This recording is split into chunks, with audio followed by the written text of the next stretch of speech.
Hey everybody, this is Rydo and we're back to another live stream of Shadowverse. Today is Wednesday, October 21st. I will say that last stream was quite the mess. As best as I can figure, after I had adjusted the log level on my router to tell it to just don't store messages that are unimportant, it reduced the amount of garbage in the logs long enough that uh, well enough. It did it so successfully, frankly, that it left the last 20 lines as having a irrelevant critical error um, listed that happens at boot up. Apparently, there's two little services that try to boot up and they don't. They give an error basically because they don't have anything to do. It's kind of ridiculous to log a critical error because you found nothing to do, but it did. These two separate services did that. And so I had my watchdog that resets my router whenever it thinks there's a problem see those critical errors because they were part of the last 20 where they wouldn't have been part of the last 20 in any other scenario because there's just previously was so much extra garbage in the logs. Well, and so yeah, that created a boot situation where every minute or so it would try again and after rebooting it would say, well, we see these errors still, and um, as such it would just move back to reboot again. So yeah, that that was kind of a nightmare scenario right when I was streaming. The reason I guess I hadn't seen it before, I don't know. Yeah, I really don't know why I hadn't recognized, because theoretically my router should have been rebooting like crazy the whole time, but uh, it wasn't, or I wasn't recognizing that. So I can't really say what why it started doing that then.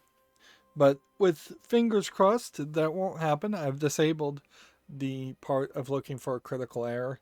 It was fairly redundant to have to look into the logs and see if there was a critical error, anyways, because if you just stick with the am I receiving network packets question, that pretty much answers the question about whether your router is working or not.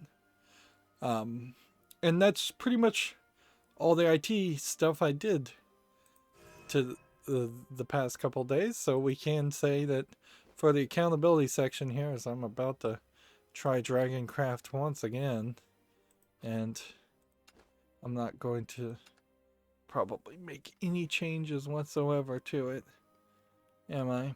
No. I'm just going to cross my finger and hope I can win one game with this Dragoncraft deck as we do this Grand Prix. Odds extremely low, close to zero, that I would actually be able to get anything, get 3 wins, and make it to the finale, even in the B tier group. So what I have been doing instead is I've been playing Shantae Half Genie Hero Ultimate Edition, which until just about 5 minutes ago I thought was, here's a new image, I haven't seen this one before. I wonder if these are just secretly updated all the time. Yeah, I thought I was playing Shantae and the Seven Sirens, which I think may not even be out yet. And I'm like 6. No, I'm probably closer to 5 hours into the gameplay, and I'm thinking to myself, why have I not seen any sirens so far? Why are all these levels inconsistent from each other? Which is really two separate questions. Like you get these missions in Shantae Half Genie Hero Ultimate Edition, which is the technical 4th game, but seems like it is also trying to be kind of a soft reboot while still kind of be a continuation of the main story. They didn't bother to like reset any of the relationships, so all the characters from the previous games are still the same characters, and the relationships in the game are the same relationships. Although one of the relationships does feel like it's perhaps a little bit more antagonistic um, than we've seen. Usually, in the previous game, it felt like Shantae was a bit of a pushover, and she let Roddy Tops and her brothers walk all over her, and now she's kind of pushing back on that and being a little bit more aggressive, although she's still uh, fairly kind and friendly with Roddy Tops, which is more than I think probably would expect for most people.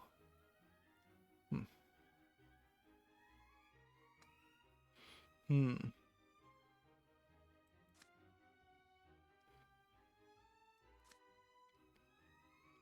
Let's see. I could play this, but then it'd probably die. So it's probably easiest just to play this first. And then, what do we want to do? I've been spotted. Here I go. Eureka! This is one of those characters that's just gonna get pumped up over and over again, isn't it? So yeah, it feels a little weird playing Shantae in that I probably am fairly closer to the end than I think I am, because now once I saw that it was called Half Journey Hero and thought about it some more, I remembered that there's like 4 or 5 separate adventures on the main menu that are kind of some like Kickstarter DLC type adventures, and all the adventures in the main story are fairly separate also, so I think I probably will be fairly close. Darn it. Man, I gotta learn to read these cards before I play things.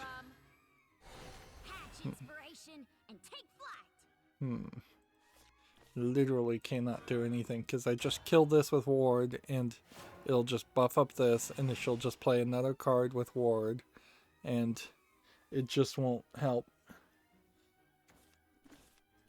I must have faith. I also looked at the achievements of Shantae Half Genie Hero and yeah, there's an achievement for beating the game on hard mode, and even on regular mode there are some platforming sections there that are a little frustrating. I actively had to do one section off screen, which honestly that's probably the first time in 6 months minimum, if not 2 or 3 years, where I've had to just say I'm gonna play this off screen because this is gonna be very repetitive.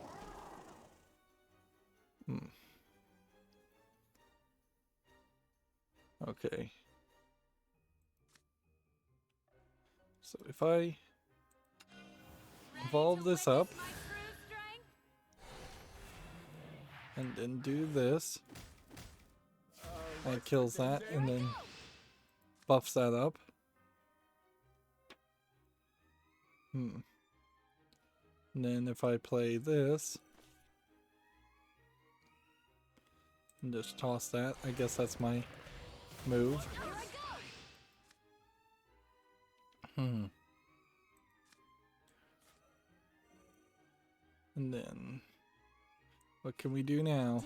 Nothing, we're just gonna lose. That's what we can do, we can lose. Because I've been mostly focusing on Shantae, though, I haven't really been playing Shadowverse or doing any, looking at the news, so we don't have. I say this every stream, don't I? Like, we don't have a lot of news to talk about. I imagine that there is some truth to that, anyways, because we had a decent amount because the whole weekend, including Friday, had bunched up on Monday, so we had a ton of news on Monday. There was also yesterday where, like, I woke up and there was, like, a sprinkler or a lawnmower that woke me up, and it woke me up right at that perfect time when you're halfway through sleep cycle, and so I just went right back to sleep, and so I think I probably did sleep for like 12 hours, or if not 16 or 18 hours yesterday too, so Artifacts obey me. not a lot of progress there. I probably stayed up till like 6 in the morning recording footage yesterday, then slept until like 10 or 11 in the evening. Which, yeah, is definitely not an efficient way to run a life if you're trying to get things done. Seems like my internet's working, so that seems to be fine. Although it does seem like bandwidth is always an issue. I don't know if I have an article about it, but apparently they're going to try and do an antitrust case against Google and separate the search engine and YouTube from the AdSense part of that, is the general gist of what I think I heard. Honestly, that's exactly what should happen. But you would be very foolish to assume that the United States is in any way going to actually effectively regulate any corporation. Like, they have been extremely hands off and Gizmos like this every millennium. and just ridiculous, believing frankly unproven or disproven ideas around economics that have just become religious dogma much more than actual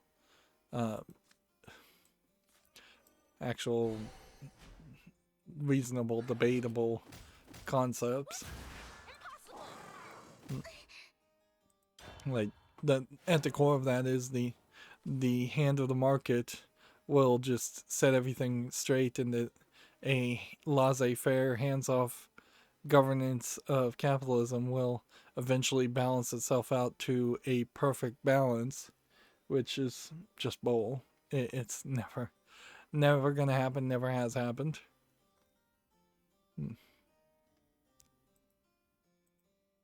There's no motivating factor or moving factor at all that would cause that to happen.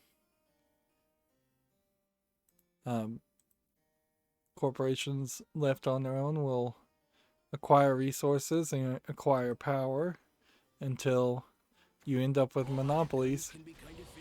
And Google as a search engine is a fairly effective market monopoly, and it has accomplished that through efforts of its own. And frankly, the argument of, well, maybe Google didn't do anything to become a monopoly, it just naturally became a monopoly, still is kind of a problem. Because that's effectively an argument for not having PBS at that point.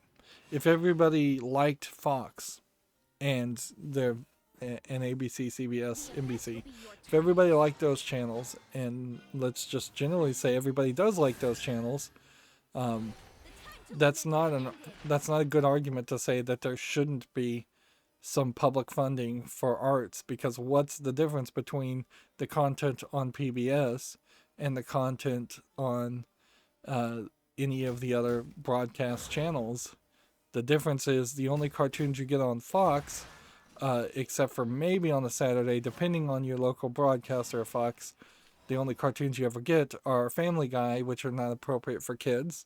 There's, with the exception of maybe an occasional special and Cosmos, if it is airing, there aren't really any educational shows that are consistently available on Fox or any of the broadcast channels. There's no educational thing there. There's nothing on any of those channels that challenge anybody mentally to engage with something different or learn something different. Of course, because PBS content is often challenging people mentally, it often is not very popular too, but that doesn't mean it shouldn't exist. Humility quells pride. But yeah, I think most people probably could figure that out, though. Most people can get that. For something completely different, the lewd gacha game Destiny Child that I play on my phone, they the month went over and it's now doing a new event, but they also released their version on the TapTap Play Store, like App Store. It's not called the Play Store. Which the TapTap version does require you to just download everything and reset the internal settings. So it's a bit of a hassle, but it does still let you sign in with Google Play or any of the other accounts, with maybe the exception of Facebook. Seems like they don't support Facebook if you're signing in through that. But yeah, it's a one-time inconvenience to then have a version of the app that is not doing the global censorship that they feel like, I guess, they need to do to put it on the Play Store. There's really not that much difference in the outfits and the appearance, but there's 5 or 6 of close to, I imagine, 100 characters that are censored for one reason or another. Honestly, it's more of a case that the developers of Destiny Child didn't want to have to do the research or go through the effort of uncensoring something that their partner had censored when Lineup was still in charge of the global version. And the only thing that motivated them to try the uncensored models from Korea was the fact that that could be a selling point for TapTap. I'm not even sure I need to keep the App Store installed. I may very well just be able to uninstall it because Destiny Child itself auto updates most of the time.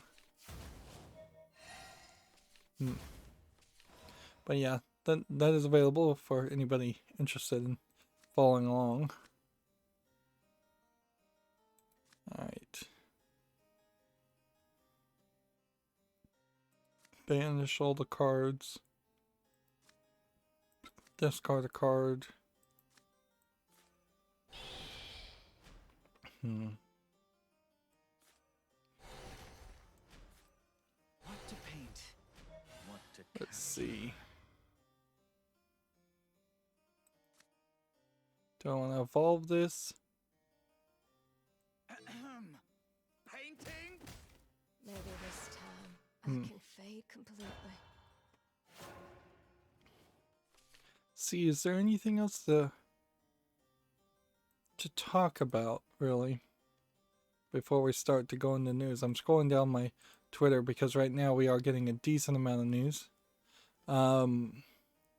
Apparently Twitch has been extremely bad about following up on DMCAs. They've gotten some apparently from Summer, and they've deleted people's content without giving them an option to send a counter notification, and they've effectively put a strike on the account, but they're calling it a warning. Anytime anything says it's a warning, that's a strike, because the only way a warning could be a warning is the idea that you could get multiple warnings and that they're not keeping count. Which in almost any automated system, they definitely are keeping count. Otherwise, you could get a warning multiple times.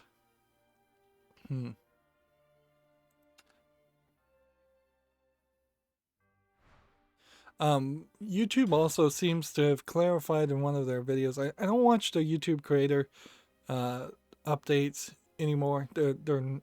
It's pointless information that doesn't really affect content creators. It's really just people that work at YouTube who probably don't even have any power, just spouting off some very basic generic things. But they did put out this update for adult content, so apparently they were talking about that, and then they said, well, yeah, if we find you're uploading pornography, that's grounds for termination. I'm like, okay, well, I thought that would have probably been obvious and already mentioned, so it makes me a little paranoid to think what they're really saying here is that they've decided to change a warning system and 3 strike system for unmonetizable content or adult content, and they've decided to lower it down to we'll just terminate anybody's account if we decide to label anything on their channel as adult content, Signs are like unhatched dragon eggs. which that's pretty dangerous.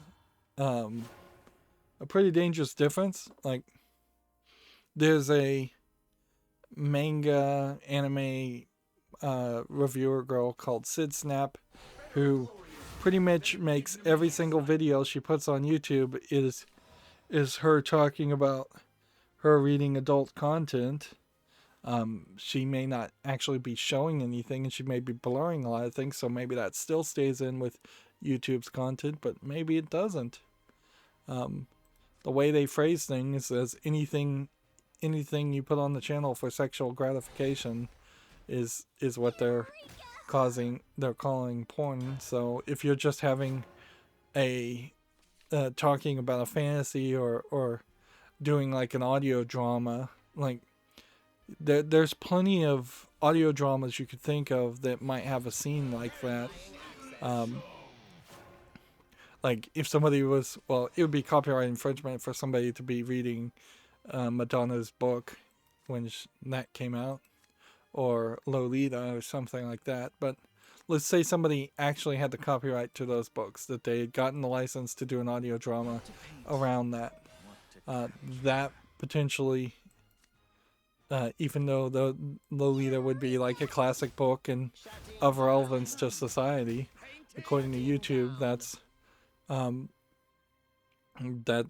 grounds potentially for immediate termination without any warning. And that really goes to show where AdSense and the ads have driven YouTube in a direction that is not as natural or in line with what the content creators kind of want to do. That they have been so obsessed with things being monetizable that they have completely shifted what the feel and experience on YouTube has been.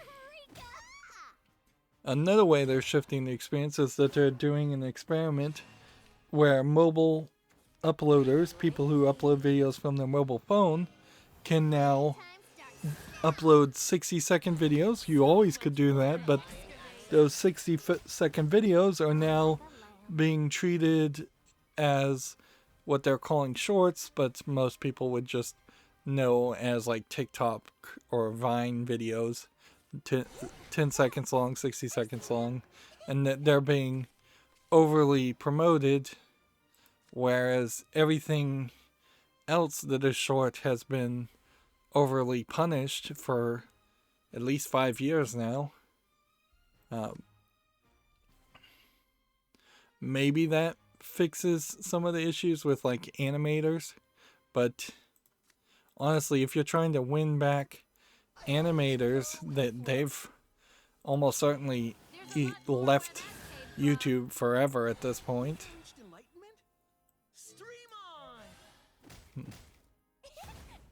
Let's see.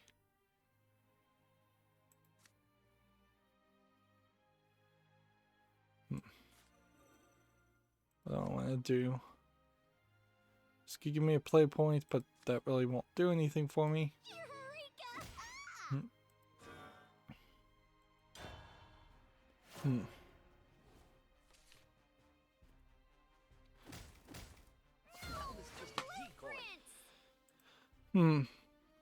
I do have a package that I want to get, make sure I get today, so I might want to end the stream earlier today.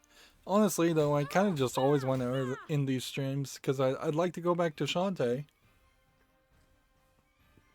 Shantae is a little bit too difficult of a platformer, but I still like the series, its warts and all. It definitely does give you the feeling, the Shantae series, that you very easily could have a lot of false memories, or I personally could have a lot of false memories as far as how far I got in games like Super Mario Bros. 1, 2, and 3. Like, did I really beat all of Super Mario Bros. 1, Super Mario Bros. 2? I'm fairly certain that at some point, maybe 10, 20 years later, I beat Mario Bros. 1 and 2. I'm not 100% certain I ever beat Mario Bros. 3. It definitely could have been a case where I have this kind of false nostalgia. Clearly, everybody would have that. Like, if you went back and looked at the graphics for Super Mario Bros. 1 and compared it to modern graphics, you will certainly have to realize that it is very pixely, and it probably doesn't play very well at all. So there's definitely some Emergency mode activated. some weirdness to that when you're playing a game like when you're playing a game like Shantae, where it's a modern game but it has kind of that old school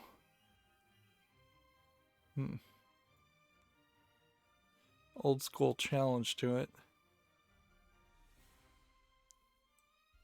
I want to do this. Designs are like unhatched dragon eggs. And then guess I can't do anything.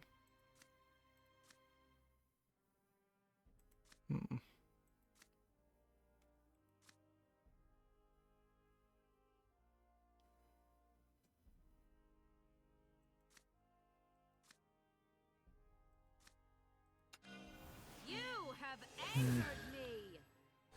Hatch inspiration. Eureka! Gamma Citra has an article here they're mentioning. I don't think we really need to open it and talk about it. But Alexander Ocasio-Cortez is running an Among Us stream to drive voter turnout. I believe she is doing that on Twitch. That's interesting in not a lot of ways, but in one particular way, in the fact that she's streaming on Twitch after she had kind of complained about the military using Twitch to be a kind of bait and switch, like join the military tactics and just bad behavior in general as far as the esports division of the U.S. military. And I don't know how accurate all of those stories were, but it definitely did not seem like the military should be on Twitch. And generally, I think, because at the same point, I don't want like the North Korean and the Chinese military also esports streaming and spouting potentially propaganda stuff, and also just potentially bringing people into real world violence. I kind of hold a little bit of sacredness to video games in the sense that they don't promote physical violence as much as, say, like football. Professional football is a great example of something that is in its own core a violent action and a violent sport. But yeah, pointing out that a politician might be doing something slightly hypocritical is about the equivalent of pointing out that the sun sometimes shines. They all do a bunch of things, and I imagine politicians in general are just going to try more and more to reach the youth and potentially convert the youth into voters who they can rely on, and those voters that they can rely on are typically the ones who are not willing or capable of investigating the policies and the actions of the politicians themselves, and are very susceptible to being pushed in one direction or another, usually using the very standard generic wedge issues that we see trotted out over and over again. Good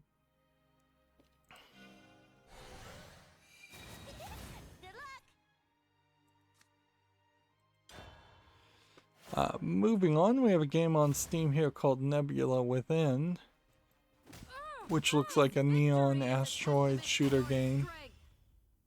It doesn't look particularly interesting to me. $8.49 English only. I think I might need to put new batteries in my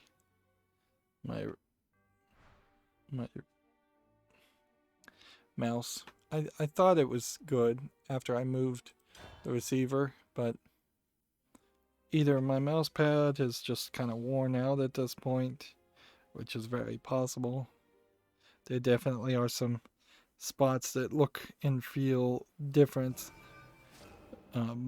like they've been worn down. Bow before Dark Dragoon, ruler of the skies. You dumb beast! I'll Might have a hard time actually replacing it. It's an Insignia metal mouse pad. It has a control surface and a speed surface, and I really like it because it's a hard-backed pad that doesn't have to sit on a table. But I wouldn't be surprised if it's fairly hard to find a replacement for. I did check to make sure my content was visible when I was streaming, didn't I?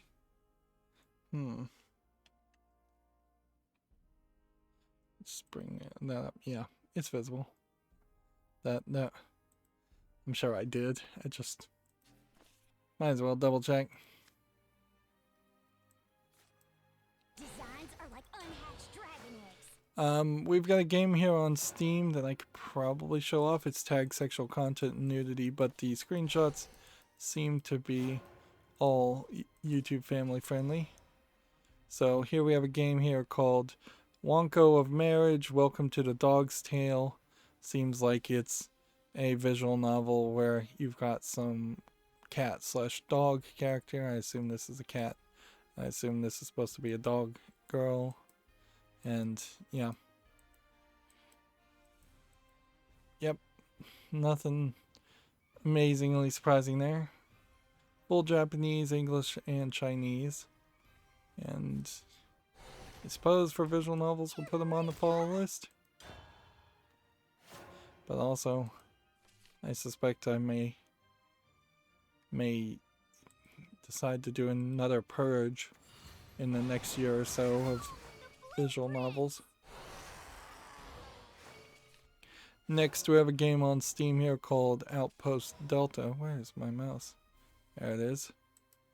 This looks like a platforming shooter, kind of Metroidvania type game. And in the screenshots, it doesn't look particularly good. I'll let the video play and see if maybe I can see something more interesting. It seems like you control gravity and shift the direction in which you're walking, which that inherently would create a limiting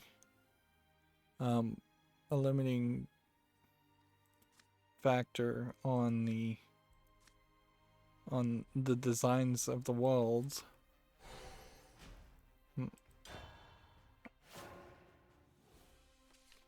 Yeah.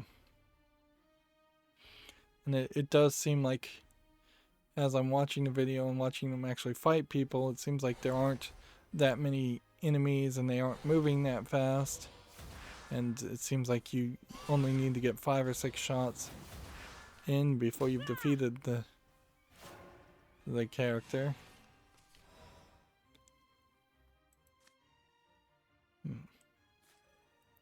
Did someone call for a medic? Okay. Concoctions away. Bottoms up. So Outpost Delta is discounted to $22.49, and it supports French, Italian, English, German, Spain, Spanish. English is always at the top. I guess that's probably because it's my default language. But yeah, I don't think I'll put Outpost Delta on the fall list. Next, we have a game on Steam here called Suro, the Game of the Path, which looks like it's a tabletop game. Is this sort of like the Carcassonne game, or is it? It seems like it's a tile-based, card-based game where you are trying to potentially get your characters to walk the longest distance, but it doesn't inherently seem to mean that you're going to a specific location or anything.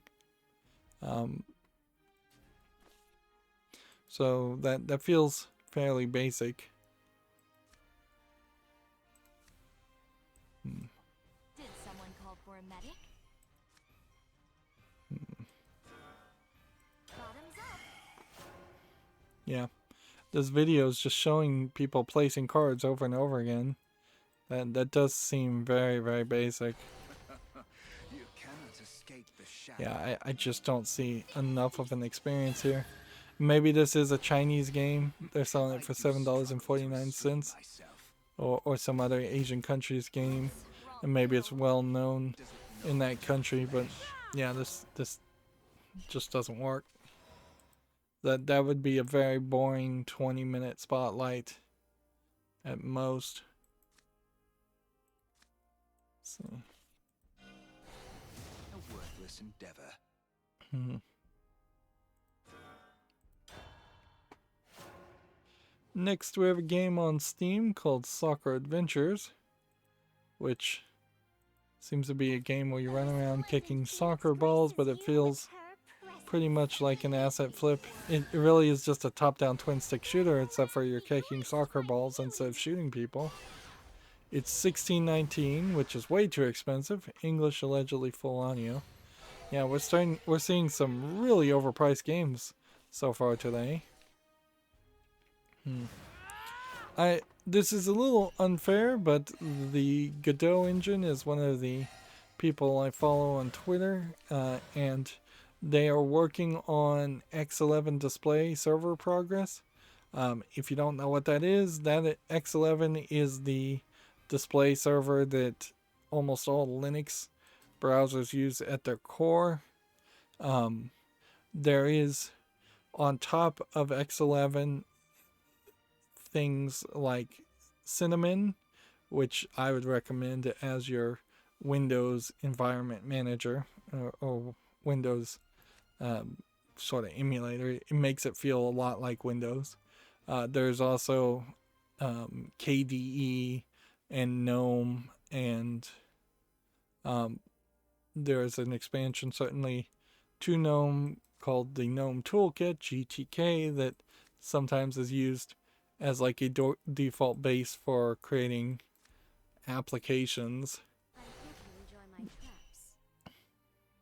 So what that inherently means is that More where that came from. Godot engine is working to make closer integration towards the displaying of images if you're going to make a game using the Godot engine, which is not perhaps even my third pick as far as the engine you should use to make a game. It would still clearly be a close tie between Unity and Unreal. Use Unity if you hate Epic, and or want a game that is more portable for more mobile phone games, and use Unreal if you want to make something that looks like a AAA first-person shooter. Both Unity and Unreal also much closer to integrating things like NVIDIA graphics drivers and NVIDIA code, things like Fabric works, and there's actually a lot of APIs that NVIDIA and I'm sure ATI also have that I imagine the Godot engine doesn't really even touch upon. Whereas if you're going to use the Godot engine on X11, you're probably going to use OpenGL, or I think they may have even replaced OpenGL at this point with something called Bare Metal or something else. I think they changed the name and replaced it.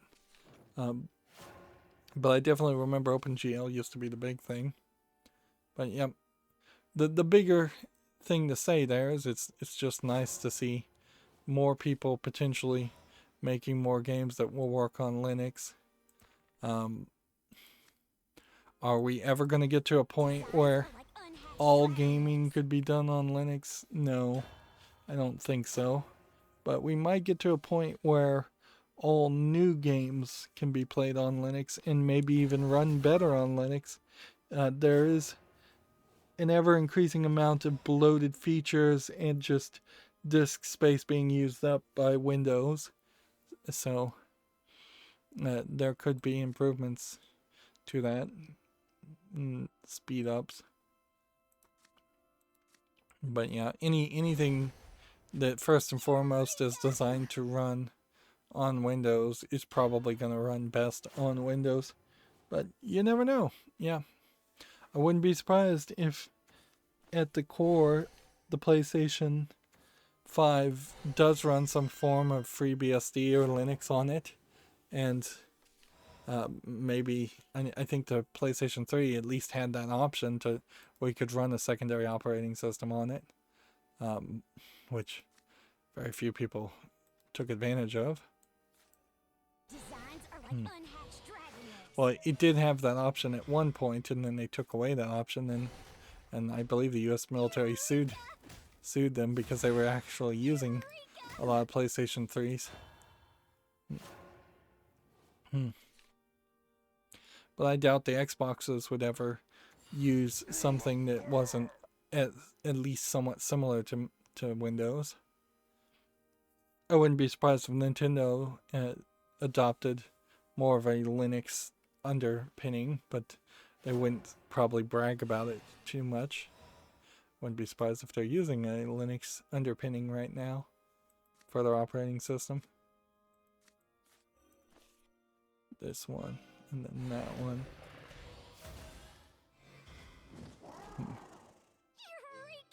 That. Evolve. There's a lot more where that came from. Hatch inspiration and eureka!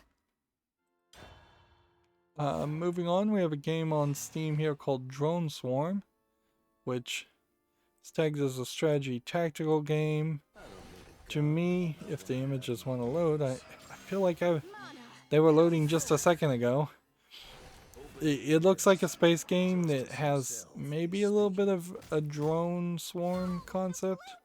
Bunch of little dots. But you can see it's already mixed reviewed.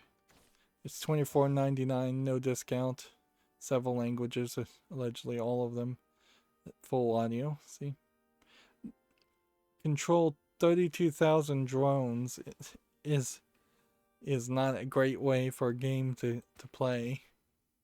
Like, I don't want to control 22,000 of anything, 32,000 of anything at the same time. It's good to restore health.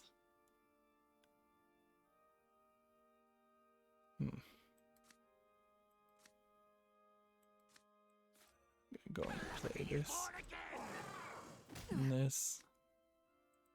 Go and evolve this. And hit that.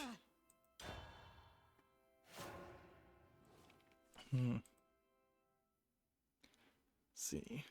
Komatsu has an article here. A cartoon-style chess game called Brawl Chess launches November 26th for the Xbox One and Switch, and 2021 for PC. That's a little odd. We haven't been seeing a lot of examples of games coming to Steam or PC later. They've been fairly day and date. could this possibly be the first instance of a battle chess inspired type game that is actually playable and worth playing? Even Battle Chess 2 didn't sell well. I don't know if this is actual chess though. That's really what it's going to come down to. Is there gameplay mode here where you can actually play chess, or is this going to be a completely different game that just looks like chess? There we go. We got a victory. Finally, after nearly a week of trying to get 5 victories of Dragoncraft, we finally made it. So now I just need to get Swordcraft or Dragoncraft again, and 3 more victories. And we even got a victory here, so we get a slightly improved reward chest. Maybe we'll get 40 instead of 30 gold. Or we'll get a pack of cards. That's not terrible. That's the equivalent of 100 gold. So we got some beneficial there. Let's go ahead and open one.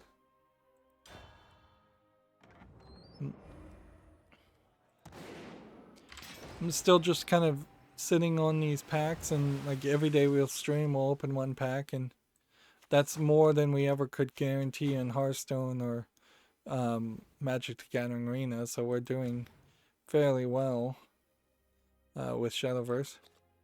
But I will fully admit that I never really feel like I've gained a deep love for Shadowverse. I'm not playing it extra off screen. I'm not obsessing with it. I don't love the art that much that I actually look at the cards or the characters. So there's a certain level of just like, it's alright, but also if that Ben Brode Marvel card game from Second Dinner came out tomorrow, I definitely would still play that. Although, who knows, that may just never come out at this rate. Let's see, we had several extras. I think more extras that I hadn't liquefied from before. And, you know, if I could find something that was even slower than a card game, I might even consider playing that. Like, if I liked chess, and this is the big if I like chess, I probably would, like, do a chess with friends type game. Some really, really slow board game where you're taking 2 minutes between each move. That would be really ideal. Moving on, CheckRaptor has an article here. Doom Eternal, The Ancient Gods has been released. I assume this is DLC. A update was also released. This would be from ZeniMax slash Bethesda slash whatever team actually id Software. So Microsoft. But I doubt Microsoft would have bought ZeniMax and then immediately canceled anything that was already in the works.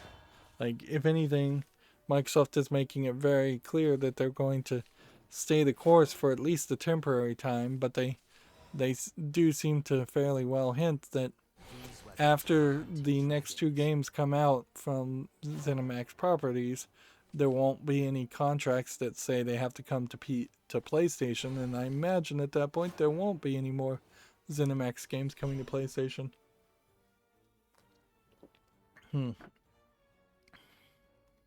Which, that might mean, I don't think it does mean this, but that very well might mean that for the first time in at least 3 generations, if not 4 or 5 generations, there will be no Elder Scrolls game released on a PlayStation.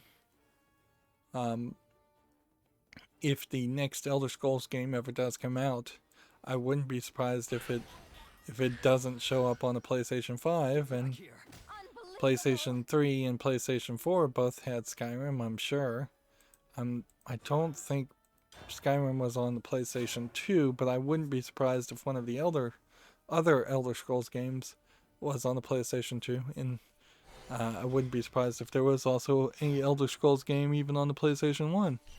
But I could be totally wrong about all of that, because those may very well have been PC-only games originally. Yeah, I wouldn't be surprised. No. Moving on, Gamatsu has an article. Jump Force DLC characters Moruim and Hiei launch October 27th for PS4, Xbox One, and PC, and early 2021 for Switch. Seems like they're taking... Well, I don't know Done for. who this character is, Morium, but Hiei, I think, is from Yu Yu Hakusho. Yeah, Morium is from Hunter x Hunter. I haven't seen that anime.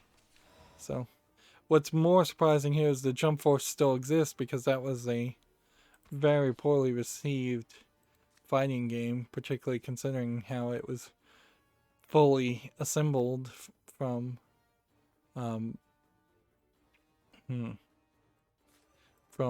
Shonen Jump heroes. How could there be a future like this?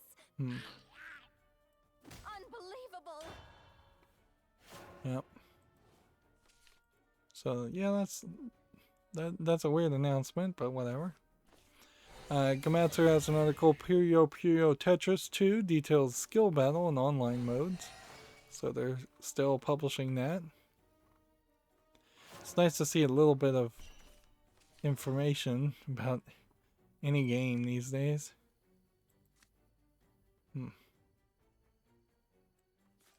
This. Spread your wings, loud and spread your mighty wings. And then, do we want to evolve? Prove your worth. Nope. Digital pre-orders are now available for Puyo Puyo Tetris. It's apparently for the PC, PS4, 5, Switch, Xbox One, and Xbox Series.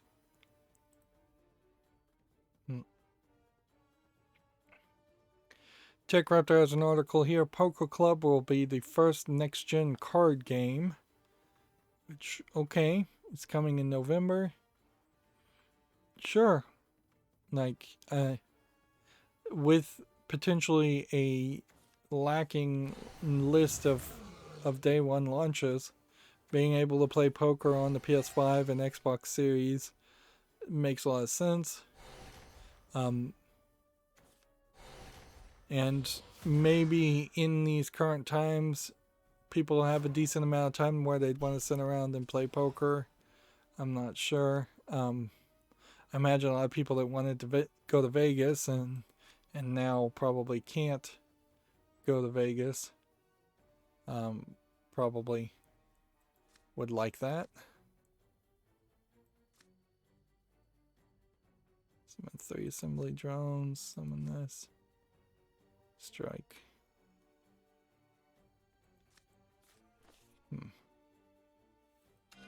Darkness on this plane.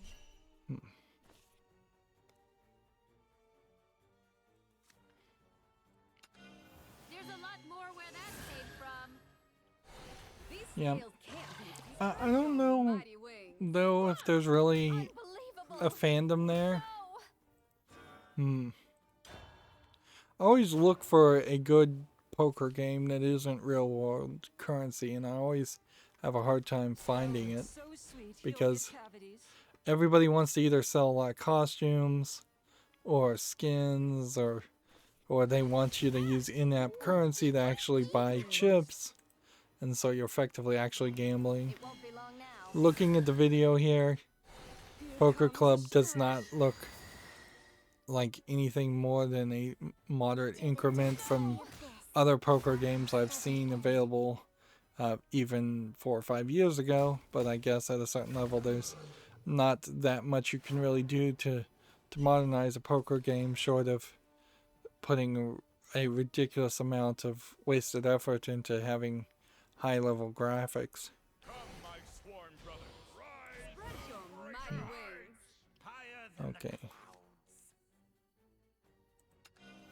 Ready to witness my true strength? You will not stand and prove your worth. Unbelievable! Unbelievable! Looks like you are. Next, we have a game on Steam here called Book of the Beast, the collectible card game CCG, Exhilarating! which, it doesn't particularly look like a collectible card game as much as it looks like a board game. There's a YouTuber that has a series that he's working on, and he's almost done, of the 7 deadly sins of collectible card games, and the latest 7 deadly sin, he said, was making a board game instead of a card game. This is coming soon, English and German. Doesn't look particularly that interesting anyways.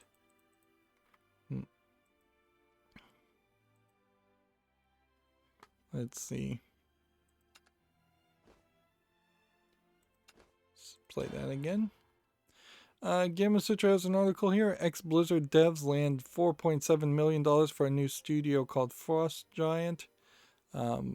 This is, well, that's a pretty image. This is formed by former developers Tim Morton and Tim Campbell. They Activate. both Fire. kind of announced this new business right at the same time as Activision Blizzard said they were no longer going to be working on adding new content to StarCraft 2. Although, in all fairness, the content that's been added to StarCraft 2 over the past 5 to 10 years has just been announcer packs and little polishes maybe here and there. Things very heavily focused towards esports. There weren't any new levels, there weren't any new races or creatures that they were making. I'm sure there were mods that did that kind of stuff. But you can see how Blizzard is falling apart at the seams, and new businesses are popping up with the employees that used to be Blizzard employees. Of course, that doesn't mean any of them can actually run a business, so it wouldn't be surprising if the next chapter in this story is that many people left Activision Blizzard when started their own businesses, and all of them failed miserably because they just couldn't keep a budget.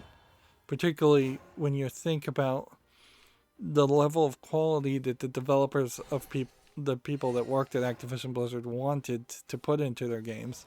They weren't making cheap real-time strategy games that they could sell to the Asian market. They were making highly expensive AAA real-time strategy games that sold to rich people who had PCs 20 years ago. That market has shifted quite a bit, and it's not like the gamer bros who play Halo are going to want to go and play StarCraft in droves. There's a percentage of people like that, but that's not the vast majority of them. Don't even look at my prey. Let's see. Just go ahead and evolve that. There's a lot more where that came from. Gotta reload. That. Welcome home. That.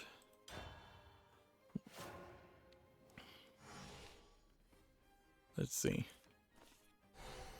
Morton worked previously on StarCraft 2 Wings of Liberty, and Campbell served as the lead campaign designer for Warcraft 3 The Frozen Throne. I've kind of forgotten that Warcraft 3 exists. This really is more of a nail in the coffin for me to ever bother to play like Diablo 1 or StarCraft or any of those games. Even if they did come to Steam, which very possibly they will come to Steam at some point, I just don't see myself thinking that there's enough of a relevant reason to play those instead of playing like Command and Conquer instead. And even Command and Conquer is a hard sell just for the time investment you'd have to put into it.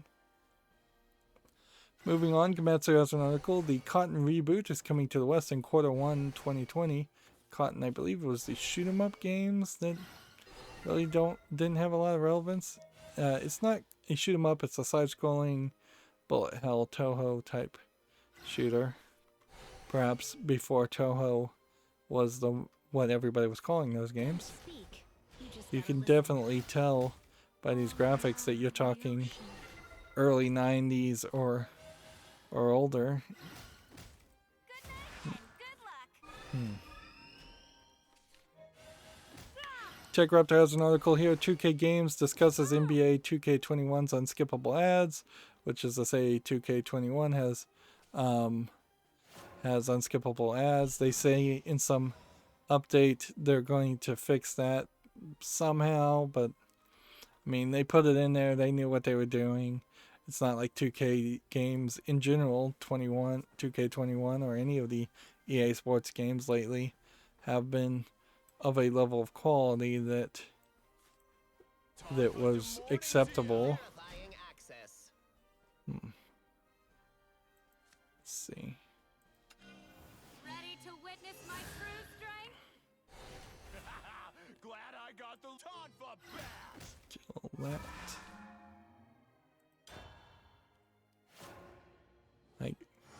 But since I'm not going to play the 2K games, doesn't matter.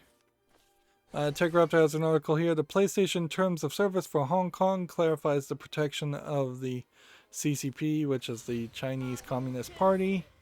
At one point, it seems like this would be in Chinese, being translated to English. But at one point, I had heard it translated directly as saying anything that angered the Chinese Communist Party. Quote, here we can see users cannot damage China's honor and interest, which that inherently means their imperialist interest, and that's exactly what they're talking about, is that you won't be able to say Hong Kong should be free, you won't be able to mention Tiananmen Square, you won't be able to call Taiwan. Same old censorship, same old garbage. Does Sony deserve special condemnation for selling a game console with this terms of service in EULA? I think it does. Like, I think at the core of it, knowing even in a small part the history between Japan and China, for a Japanese owned company of Sony, even though we know that Sony Entertainment Interactive has just been completely abandoned to California people, and California people are stupid at best and perhaps obsessed with getting into the Chinese market for money reasons at worst. But yeah, I think they do deserve some extra condemnation here. Because if they had run this terms of service across the board of the Japanese Sony, and Sony, the Japanese office of Sony cared and all, they would have said, no, don't do this. This is going to create a big backlash. And it would have been seemingly fairly easy for them to keep their entire EULA the same way. Here you go. You may not use your account or PSN in any way to create, reproduce, publish, or disassemble any information which opposes the basic principles of the Constitution of the People's Republic of China. It's not a republic.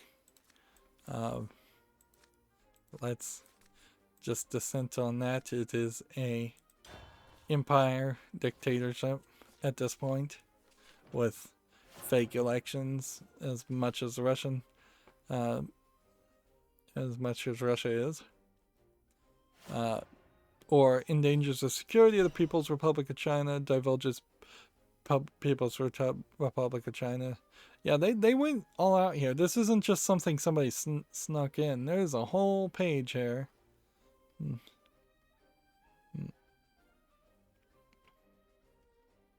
I don't know why they would have done that.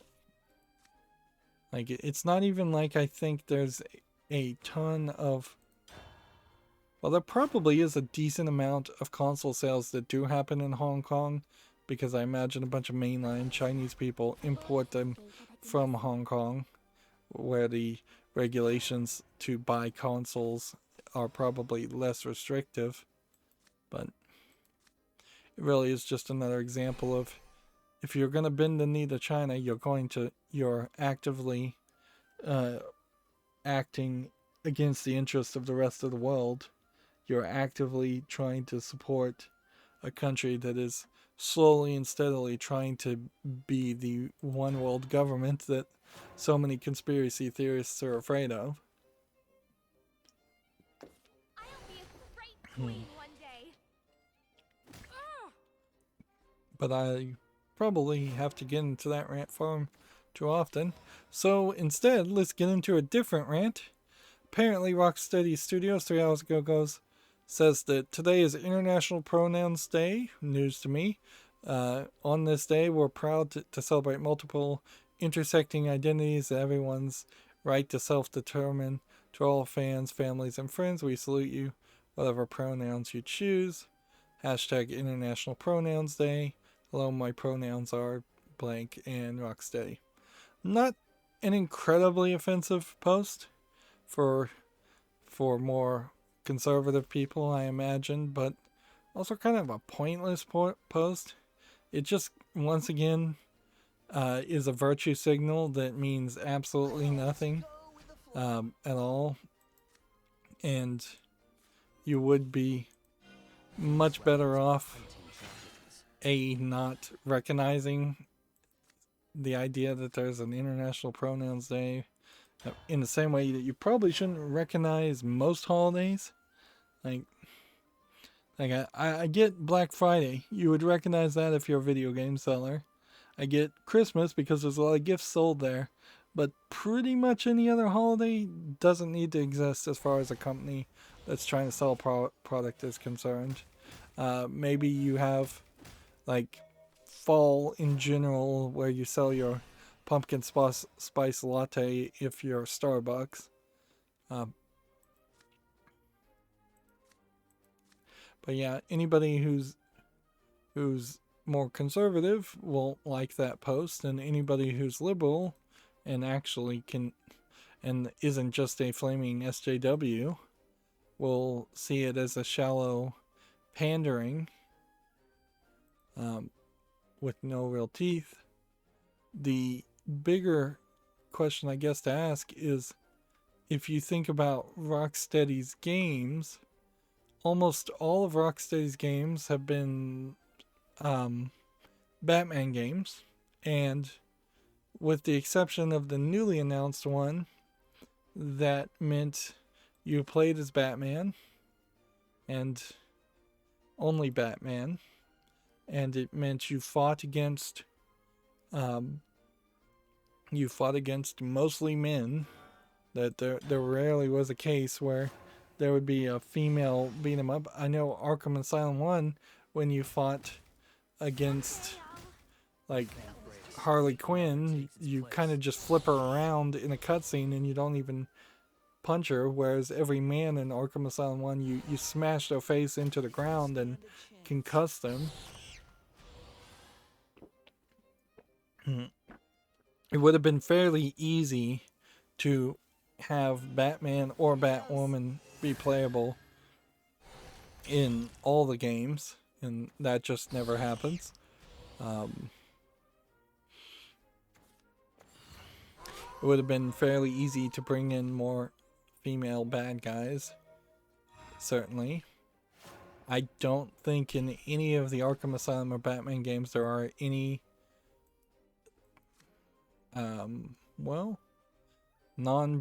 non-binary? No, that's not the phrase. Non-male or female. I don't know the right phrase to use there. Like non-standard. That's incredibly offensive way to say it. Wouldn't it be? Well, yeah.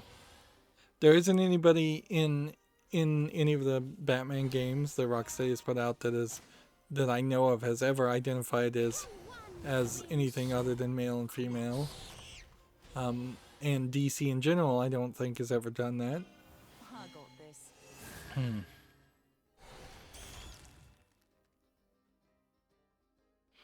So, yeah. If they were going to do something amazing, Rocksteady Games, they should throw in a new character. That'd be fairly easy to do. Yeah.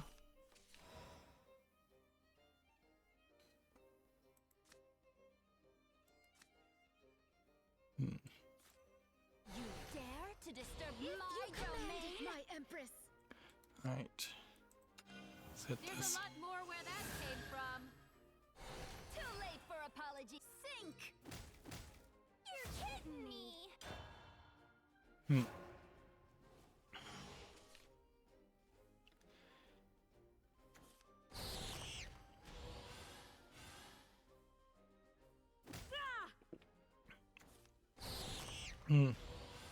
They probably, if they were gonna try to make a non-gendered or off-gendered different pronoun character, they'd probably try to do it on a character that already exists, and that would be offensive to the history, almost certainly. I could see maybe an argument for like Clayface, in that over the course of him being unable to maintain his own appearance, This victory he is a testament to your strength. he through self therapy or self-determination decides that he's going by a different pronoun. That would make sense.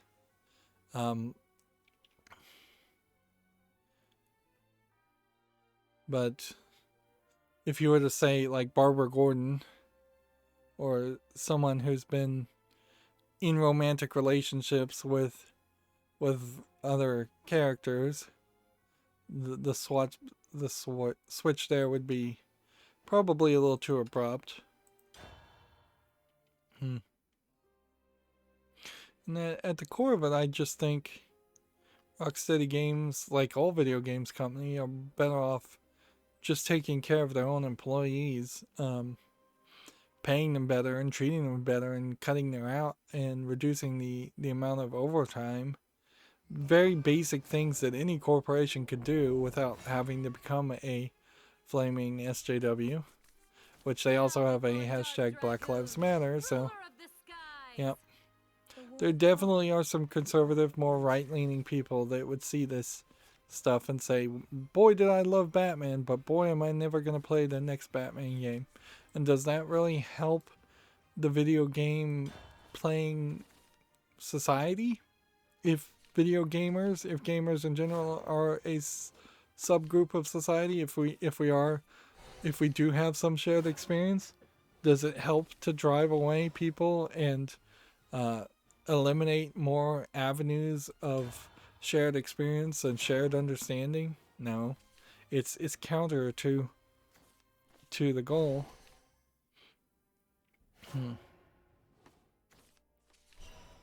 And certainly, if I'm just following Rocksteady for video game news, I didn't sign up for that.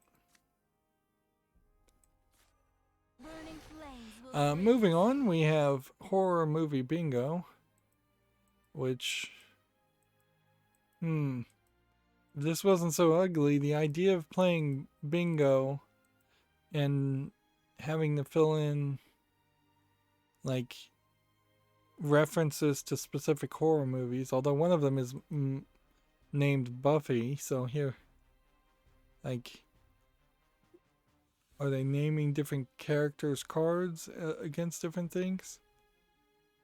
Because Buffy the Vampire Slayer, the movie, was not really a horror movie, and Buffy the Vampire, the TV series, was definitely not a horror TV series. Horror movie bingo is $4.50, which once again is just way too expensive for the quality we're seeing. Gematsu has an article, Akita Oga Mystery Guide, The Frozen Silver Bell Flower for Switch launches December 24th in Japan. This looks very, very rough in its animation, but this might be based off of an old manga, so that might be very much in line with the quality of the manga. Although I'm not sure that really matters. I think at a certain point you probably should just modernize your game to look like a modern game, even if the old art looks different.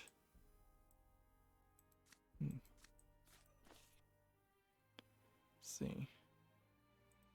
You won't even be able to tremble. I messed that up. And I'm looking at the trailer, and it does look like it is real-world photographs superimposed with, yeah, what looks like NES era content here. So either this is a real re-release of an old NES game, or this is a really low-quality game. PlayStation 4 and PC versions of that game have not been dated, which that's a little odd too.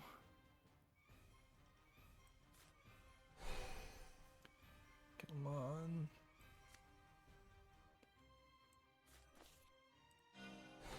It's so cold. Breathe. Next, we have a Gamatsu article for Switch here. VOAs for Switch version 1.10 update is now available. It adds 9 new songs. Obviously, it's a music game. So I assume a line writing music game, which we still have a decent amount of those. That would be interesting if that is the new path to get your music heard, is to release it on games or release it on something like Steam, or not Steam but YouTube. Yeah, it's fairly questionable how, if there is a way at all, how they potentially make a product that gets heard, unless you signed away all your rights to something like Universal Music Group that have these terrible signing deals for artists and musicians. Like, I definitely don't listen to music, but even if I did, I wouldn't be able to tell you for the first place that you would actually go to hear music. It's a little surprising that for all the podcasts I listen to, how they're just crammed with advertisements. It's a little surprising that there isn't a group out there that does that, but with music, where they say, hey, play our song in between an ad break.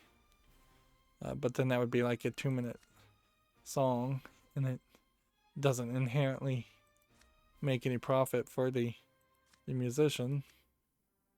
Yeah, I guess everything probably just goes to Spotify, and you just get pennies from Spotify.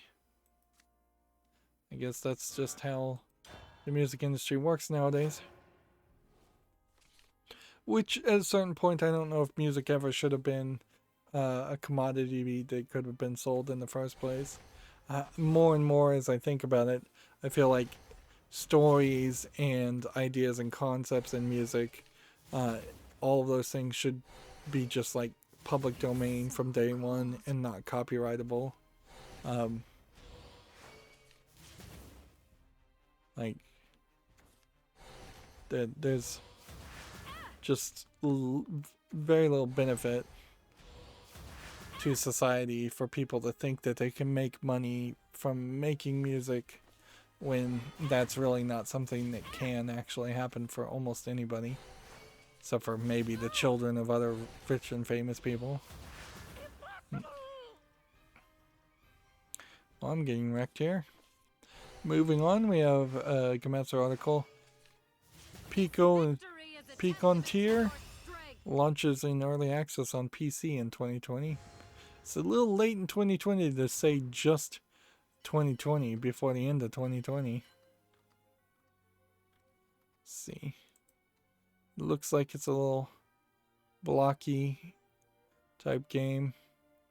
Looks like it's probably a bit Stardew Valley-ish. Or, yep, it's a blocky RPG Stardew Valley type clone. So yet another game I just don't think I'd ever play. Desperately need a dragon craft. Unless I want to try the other character, and I guess I could try that. Let's see. Tech Raptor has an article here. EA is being sued in Canada over loot boxes. I imagine EA and any other company that's still doing loot boxes will be sued over in several places. So maybe that'll eventually turn into good news for consumers, but also maybe not. Here we have a game on Steam called Space Force Squadron, which looks like it's a side-scrolling shooter. It's lacking a little bit of visual polish, and honestly it would be very hard to justify playing a side-scrolling shooter anyways, particularly if it wasn't something like the most relevant one, which I imagine would be R-Type. This is $1.59, English and Portuguese Brazil. You can see this animation style is fairly rough. Yep.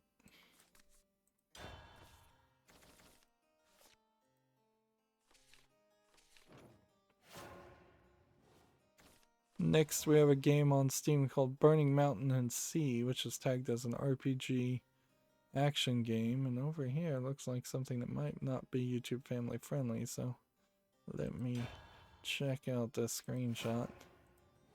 To me it looks like it's a visual novel, and then with some other stuff clear out.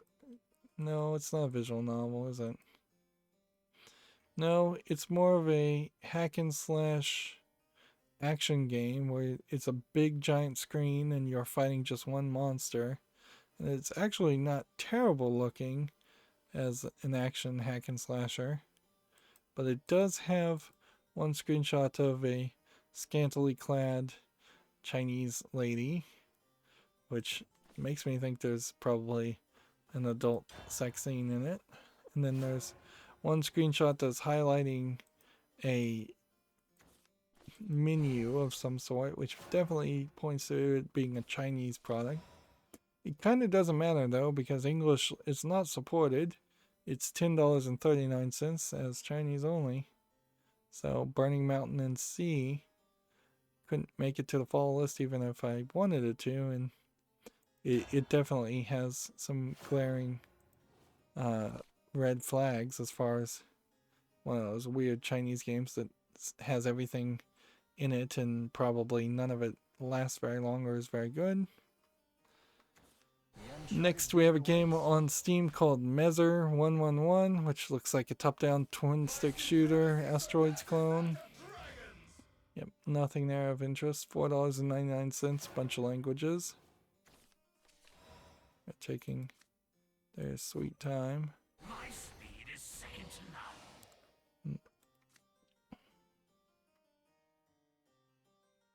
none. I didn't play that right.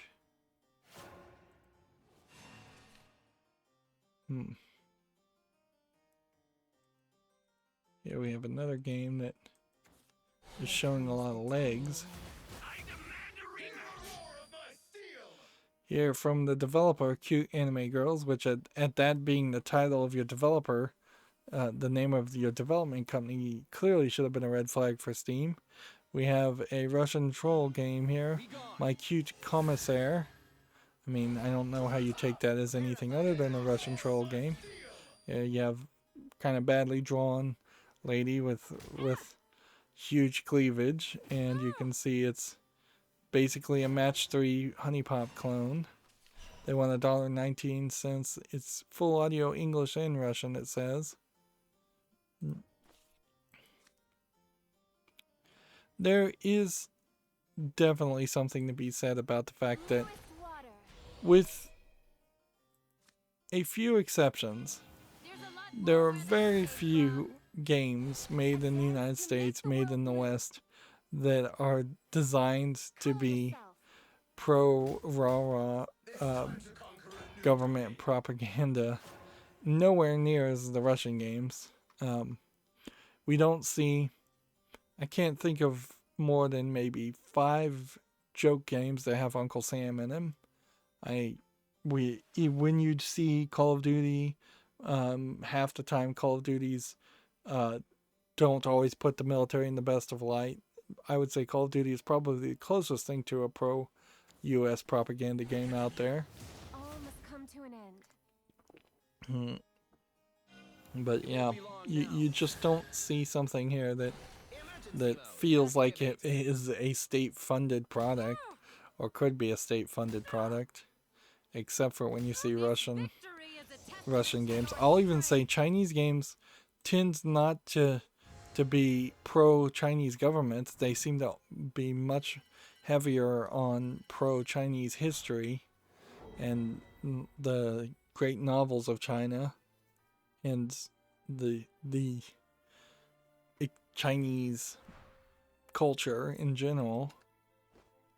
Let's see. Well, I guess we could try Swordcraft, because we're not winning with Dragoncraft. Moving on, we have a game on Steam, Square vs. Triangles, which looks like a bad quality platformer for $8.99 English only. Nothing there makes that to the follow list. I swear, every single image I've seen today is a new image. And it wasn't even like a long load time when I launched the game, so I don't know when these new images started to show up, but they look new to me. Let's see. Next we have a game on Steam called Before Dark, which looks like it's a platformer with some kind of electricity magnetism elements. Doesn't look interesting. It's got that bright neon that I don't like that tires my eyes. It's $1.79 English full audio.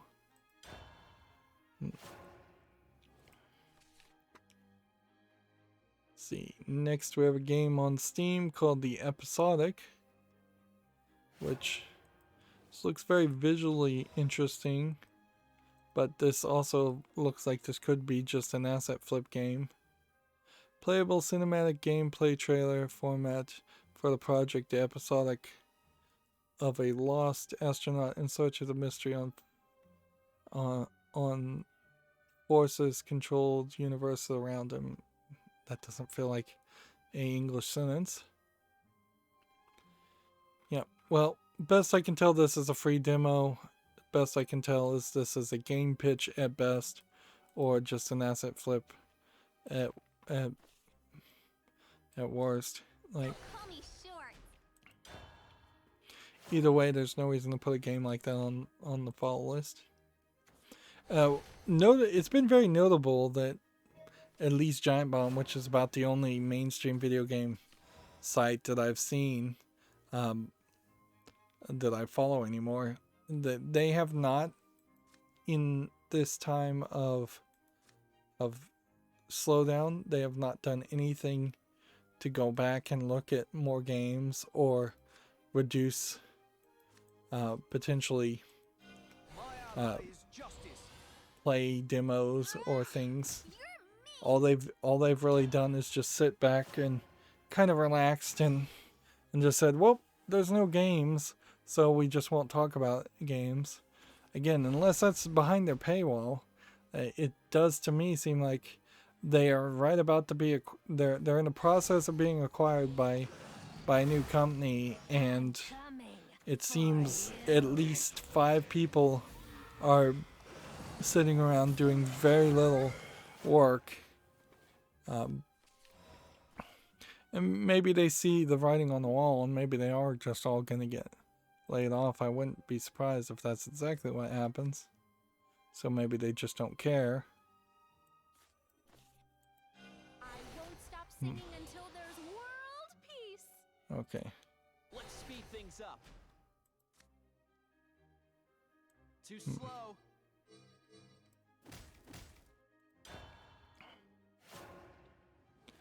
Moving on, we have a game on Steam called Dragoo's Puzzle Adventure. I'm going quiet here, but I don't feel like I'm bouncing around as much today, so maybe all that sleeping I did yesterday was for the better. Dragoo's Puzzle Adventure, here's 449, it's English full audio. There's basically nothing to say here, it's just a ugly looking box pushing game. But yeah, I'm kind of enjoying this experience right now where I'm not, I am maybe losing my train of thought every now and then, but I'm also kind of winning, and so we're not having a big problem there, when often that is exactly what's going on, is that I'll just lose over and over again. Human? You're done for. I'm done sticking my head in the clouds. Let's see. Dancing in circles. Next we have a game on Steam, Knights of Gromthor, which looks like it's some kind of real-time strategy, but not very visually polished. It's $4.99, English, allegedly full audio. Like, I suppose it is worth mentioning that like Warcraft 1 did have little audio files, and when you clicked on a character you would get these little sound effects, and I suppose to some people that would be considered full audio for a real-time strategy. I guess there is a fairly easy way to go that far. Like, at a certain point, full audio is just a terrible indicator. It needs to be fully voice acted, but even the Shantae games wouldn't be actually fully voice acted. The Shantae games are actually very weird in that some lines of dialogue are voice acted, but then lots of other lines aren't voice acted, so sometimes she'll say something, and sometimes it'll just be text on the screen, which is very weird when you're trying to read out loud, but I imagine most gamers are not reading the text out loud. So I don't know if you would want to draw a line for something like Warcraft 1 to say, well, if there's any text ever on the screen that's spoken by a character and it's not voiced, then it's not fully voice acted. Or do you want to be more generous? I think Steam probably would be best if they just said you labeled your game as English voice acting, and then they just left it as a nebulous percentage, or some percentage somewhere is voice acted in English, not that all of it is. Moving on, we have a game here called Love, a puzzle box filled with stories. And it seems to me, as I was watching it, that you rotate this building level by level, and then if you cross the white line, it goes into black and white instead of being in color. This looks like an intriguing, like, little puzzle game. It's $17.99, which is way too expensive. English full audio. I'm gonna put this on the follow list though. Like, there may very well not be anything here. This may be an hour's worth of experience in which you just rotate the buildings back and forth to solve some kind of simplistic narrative, but I'd like to get some feedback first before I reject it. And I can see the beginning of the end here, so we are approaching the end.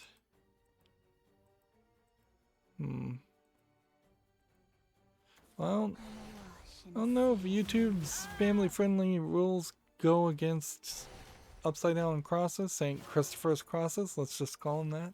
I think St. Christopher's the right cross. That's upside down.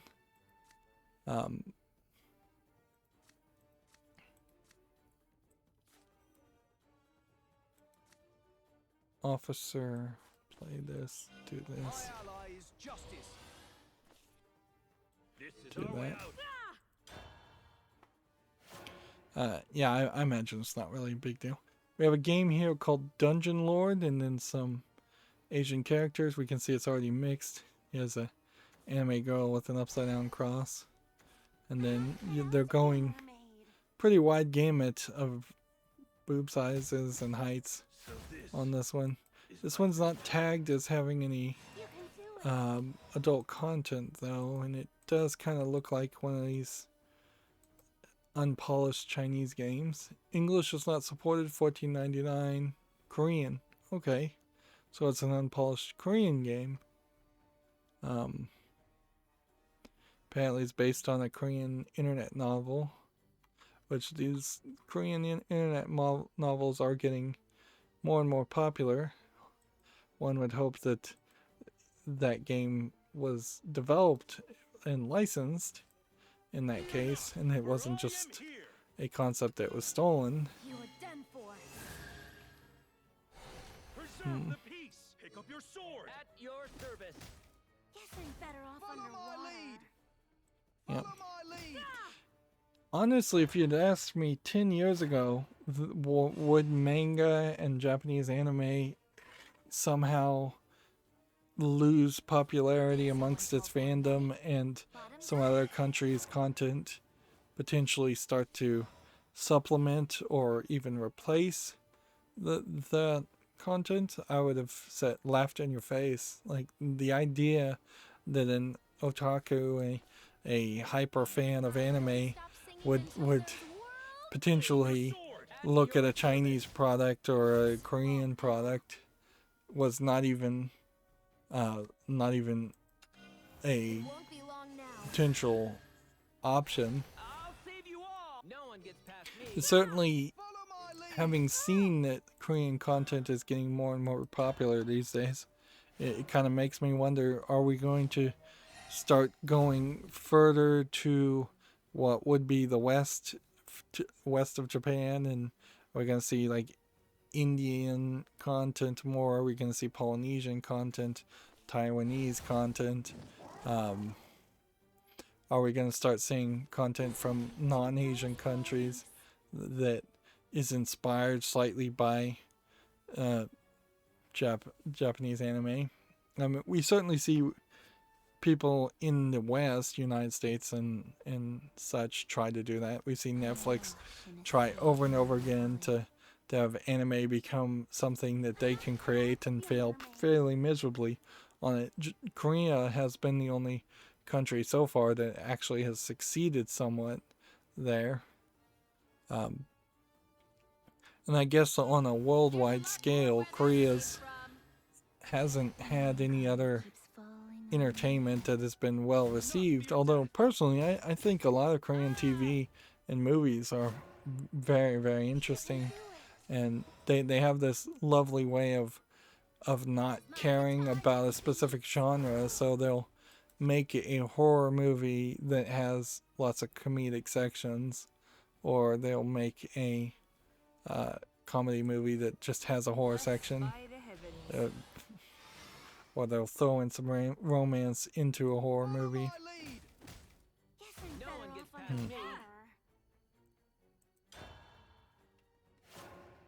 underwater. Yeah.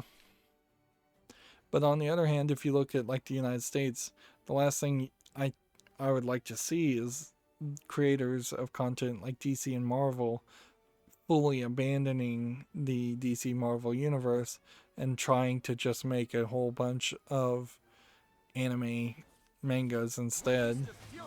Complete. Although DC and Marvel comic books seem like they're doomed to fail regardless, so anything that keeps them afloat, I imagine, at this point.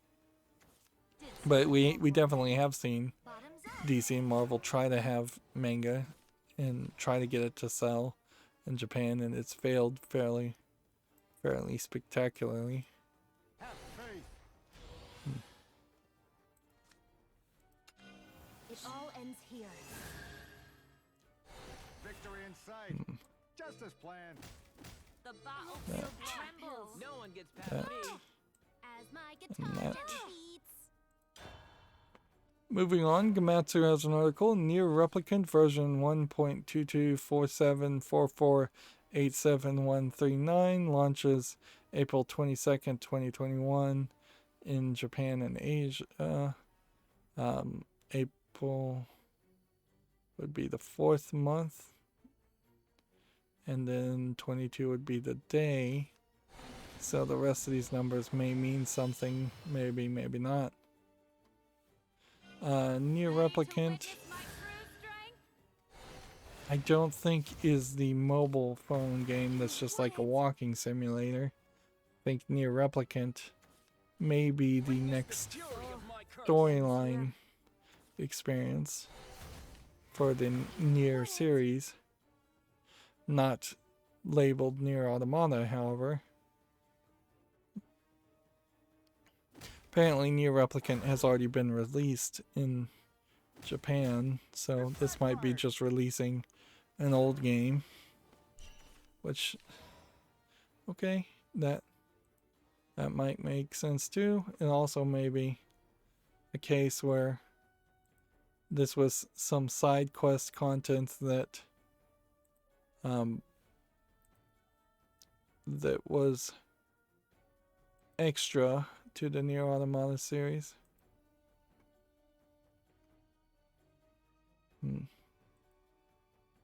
This is the Nier series does tend to like to depict all the robot girls in negligees.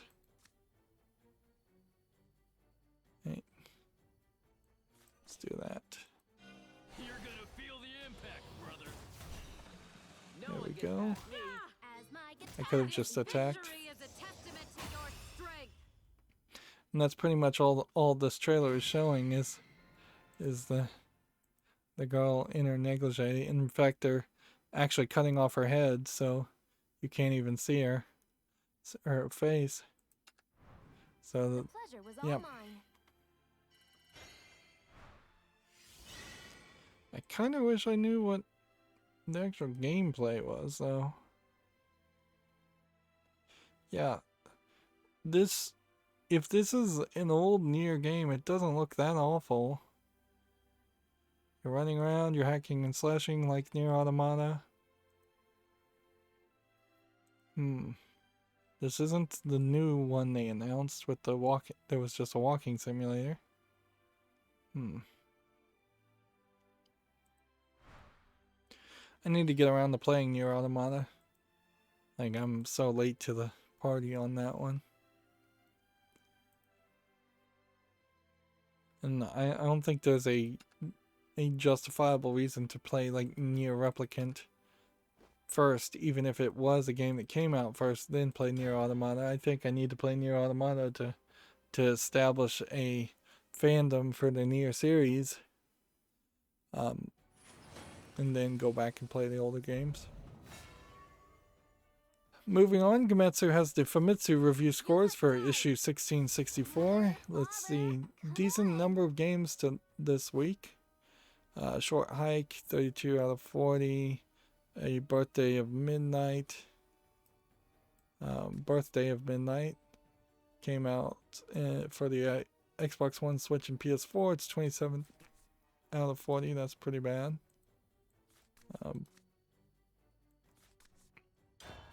Let's see. Budget cuts for the PSVR is 28 out of 40. Going under for PS4, Xbox One, and Switch is 31 out of 40.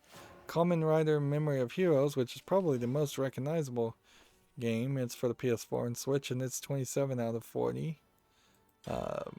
Mad Rat Dead for PS4 and Switch is 30 out of 40. Pine for the Switch is 27 out of 40. Shantae and the Seven Sirens. Oh, I guess that game just came out for PS4 and Switch, and it hasn't come out for PC yet. Interesting. So just about the time I'm done playing Shantae Half Genie Hero Ultimate Edition, the Seven Sirens will be out, and I can either buy it at full price or not continue the series I'm doing, which either one of those are viable. Spiritfarer came out for the PS4, Xbox One, and Switch. It got 34 out of 40, which shows that Spiritfarer, even though people have pretty much forgotten about it and aren't talking about it anymore, is probably worth playing.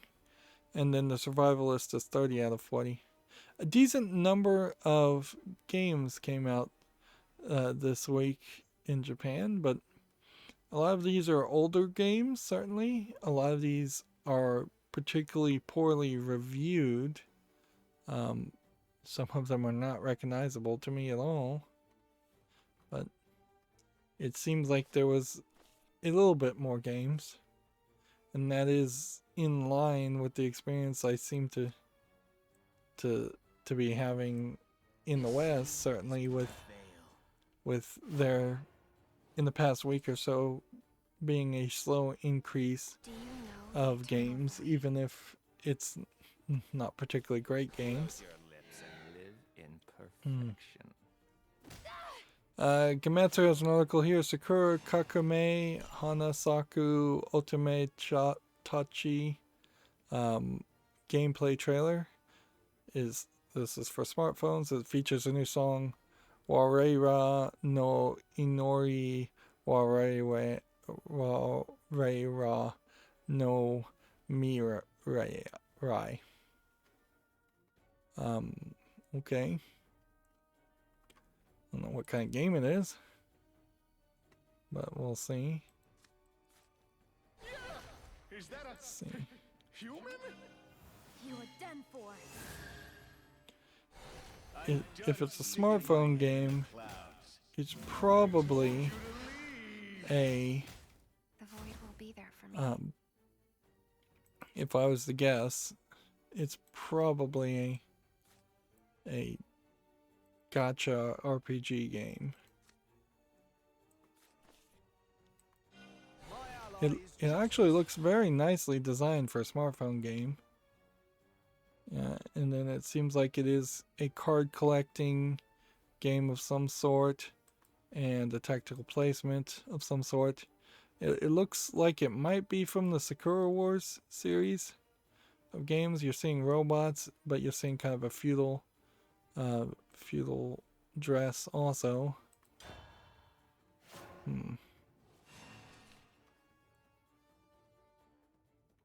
So yeah, there might be a game there, although I'm not sure that game would ever come to the West, particularly under that name.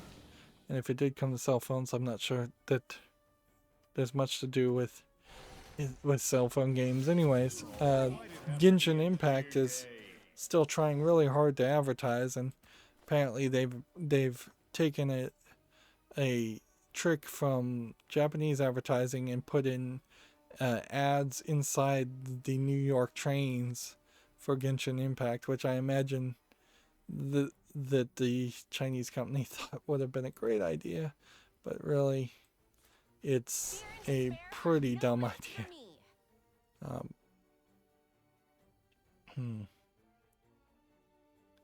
Yeah. The odds that anybody who's interested in playing Genshin Impact would be riding a New York train and actually look at any ads on a New York train, I think are approaching zero. An exemplary battle. And still a lot of these game ending strategies. I wish I understood some of these better and had the cards to play them.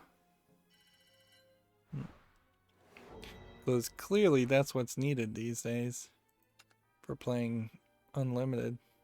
Maybe I should play ranked or rotation. And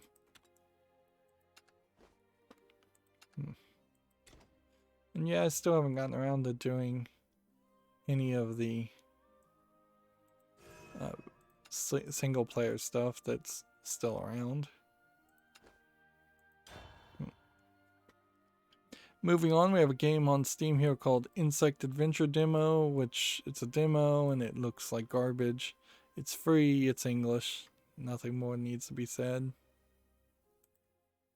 See, I think what we'll have to do is we'll probably want to play a little bit longer today and go through my Twitter feed a second time. Since I'm streaming early today, again, we're back to that. I hadn't even mentioned that. But yeah. I'm questioning if that 5-hour energy drink I drank a while ago maybe played a role in me shifting my sleep schedule. which, if it did, I guess that's fine. Yep. I have 2 more bottles of it, and so of 5-hour energy extra strengths, and so I need to drink those because they're expiring too. Might as well drink them and not just pour them down the drain, although maybe it would be wiser just to pour them down the drain. Let's see.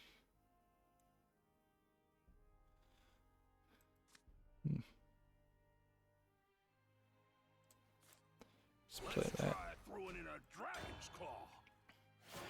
Moving on, Gamatsu has an article here. The Cotton Reboot Limited Edition has been detailed, and you can see this is quite a limited edition collection of things. I suppose, speaking of limited edition, they're releasing an art book for the cell phone game I play, Destiny Child, and they do have a American store, so I don't know, like that'd be a little crazy. 100 pages of lewd anime girls in big print. It would be the typical type of thing I'd like to have on my shelf, even if perhaps wiser, calmer thoughts would prevail and tell me that that's really not something you would want too much on your shelf. There's just always that chance that a underage person might show up. Although, actually, I have that set fairly well. All my anime is behind a locked door, so if somebody kicks down my door and then looks at my bookshelves, it's their own darn fault at that point.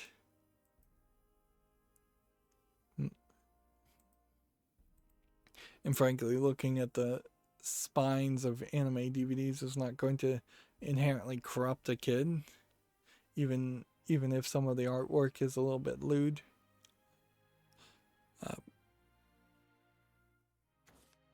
Let's see. Moving on, we have a game on Steam called Counterblocks, which is just a Arkanoid clone. We see these fairly frequently, and they look about that quality fairly frequently. Also, $4.99, English and Japanese, and nothing here deserves to be on the fall list. Deal 5 to a random enemy follower.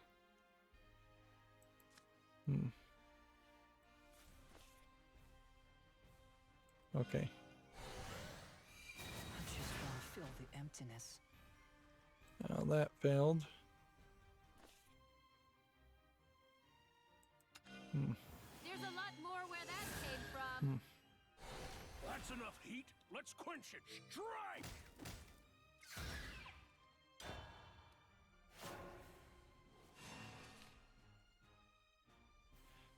Spice and Wolf VR2 is coming soon on Steam. Spice and Wolf was an anime / manga that was fairly popular, I would say about 6 to 7 years ago. It still seems like it's probably popular enough. Spice Trader rescues 2 like fox girls, I think is the story there, and they live with them, and it's kind of like a healing heart. I forget the Japanese term for it. Healing heart, like slice of life, cute story.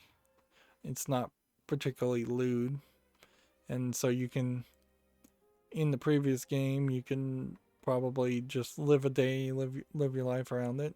It's Japanese full on you. In a weird way, the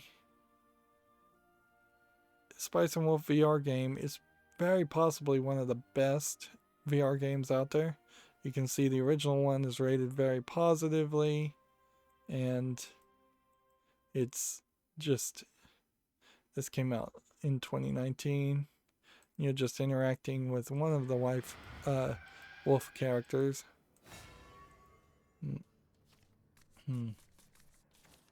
$24.99. It's only gone on sale as low as $17.49.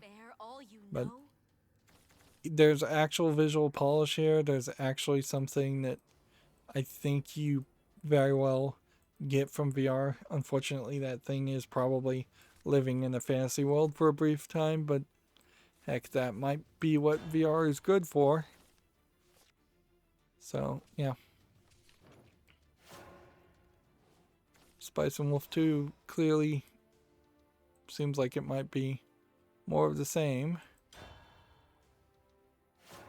Next, we have a game on Steam called This Is Not Chess. I'll wait until Spice and Wolf 2 actually comes out, though, before I put it on the follow list. And honestly, I'll probably never have a VR headset, so it doesn't really matter if I put it on the follow list or not. This game is called This Is Not Chess, though, and this doesn't look like much of a game. It's early access, $7.99 English only.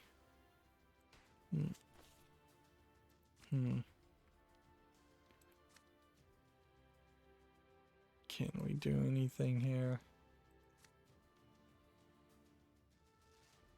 Can we discard a nature card?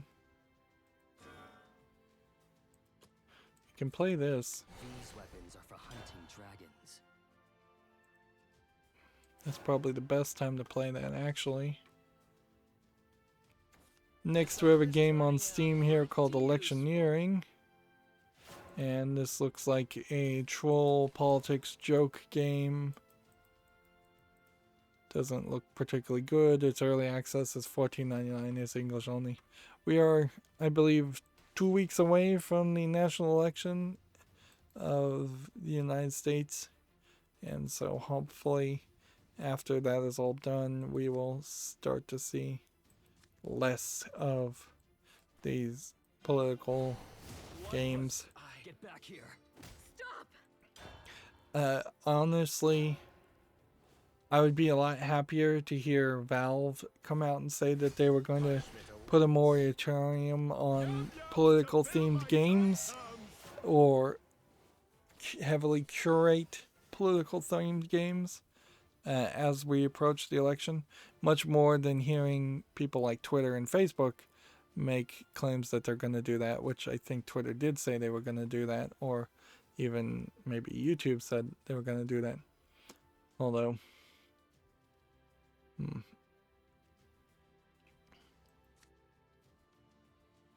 like, generally, maybe we should just always embrace free speech, because people are not going to get used to free speech if we take away free speech when there's an election and then give it back when there isn't an election.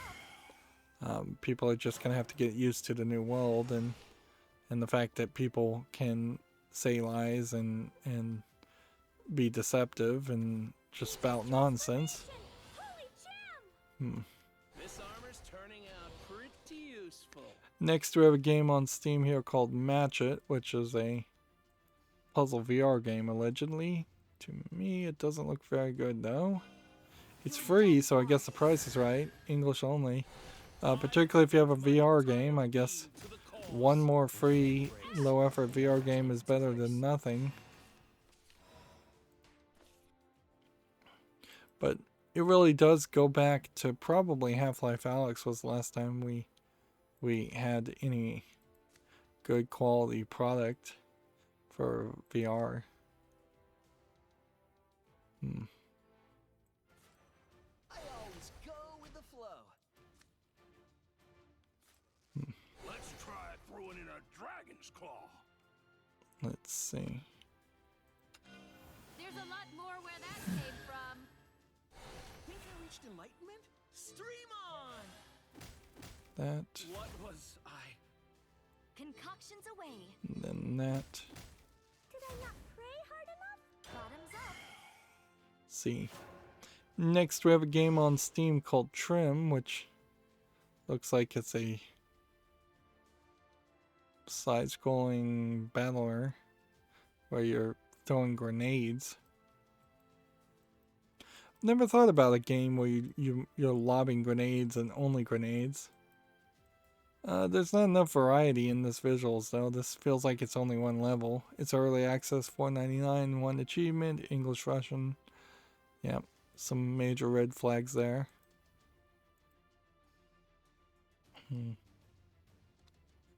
Next, we have a game on Steam here called Green Dragon, and then a bunch of Asian characters. And it looks like an old NES game, but it says it's brand new. And I think it's a beat 'em up. I think in the background there, you're beating up one or two people. But boy, does that not look like a game. Early access, $2.99, English only. That's strange also. Why would you call it Green Dragon and then have Asian characters in the title and then not support any Asian language? Let's see. 6. 5 damage to a random enemy. Strike! This one. What was I? And that one. Do that. Do that.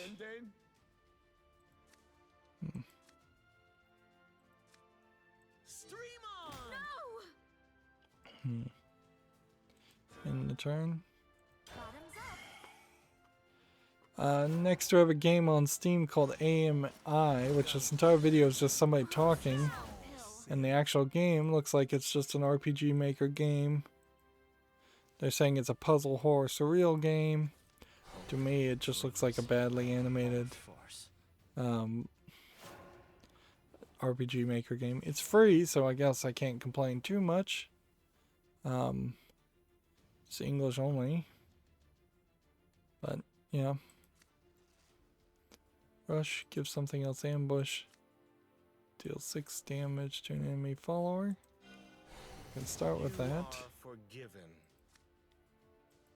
And then toss that. And then we'll evolve that. Ready to witness my true strength? And then attack there.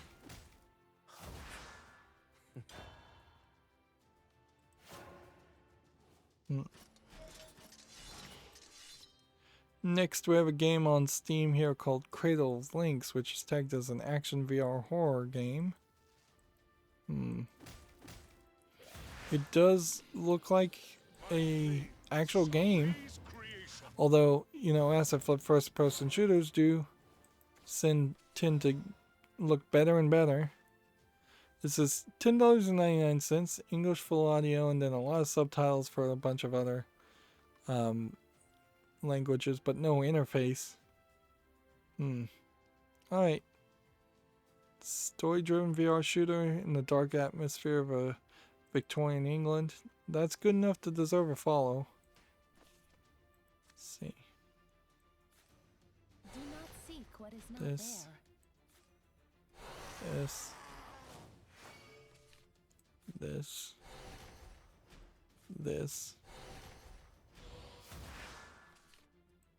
Designs are like unhatched dragon eggs. Yeah, I don't think that's gonna save me. TechRaptor has an article here. Minecraft Dungeons Halloween Peaks DLC arrives in December of 2020. I don't think very many people are still playing Minecraft Dungeons. Apparently an Apocalypse Plus difficulty will debut first. Yeah. It's really a tale of two Minecraft updates. The cave update for the actual original Minecraft, Java and Bedrock edition is being amazingly well received, but Minecraft Dungeons, which is just using the Minecraft name to sell a bad dungeon crawler, or Diablo-like, I guess is the best closest comparison.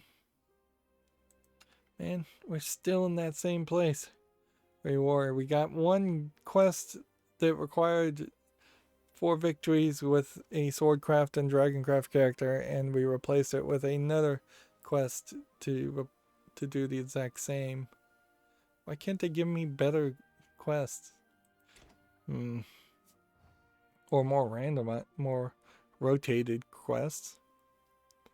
Anyways, we only have a few more articles, so TechRaptor has an article here. Pac-Man gets a Battle Royale game on Google Stadia. That's interesting, I suppose, but I don't think that really matters to many people. And frankly, there's a lot of Pac-Man games out there that aren't that good. TechRaptor has an article here. Pokemon Crown Tundra leaks reveal alternate legendaries. So, okay, there's some different images of alternate legendaries, if that matters to anybody.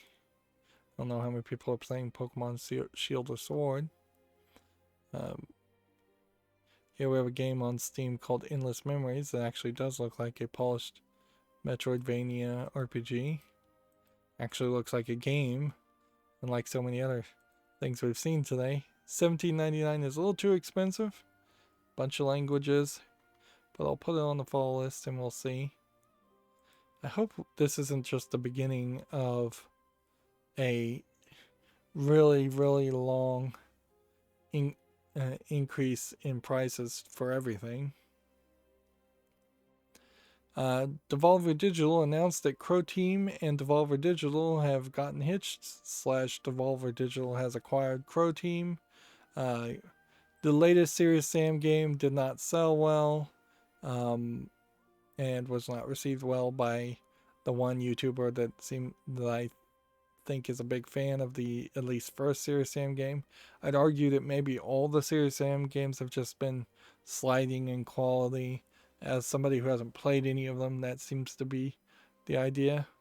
Devolver Digital acquiring Crow Team does not mean much. Maybe Devolver Digital can put up the funds for them to continue to make more Serious Sam games, or perhaps even different games besides Serious Sam games, or perhaps even another Talos Principle like game.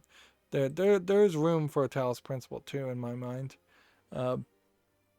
But I also wouldn't be surprised if Devolver Digital really can't fund it that much, and we see nothing from Crow Team really that feels like a product from Crow Team for many, many years, 5 to 10 years. But now is the time for acquisitions for companies that can't get games out or can't get their games to sell, certainly.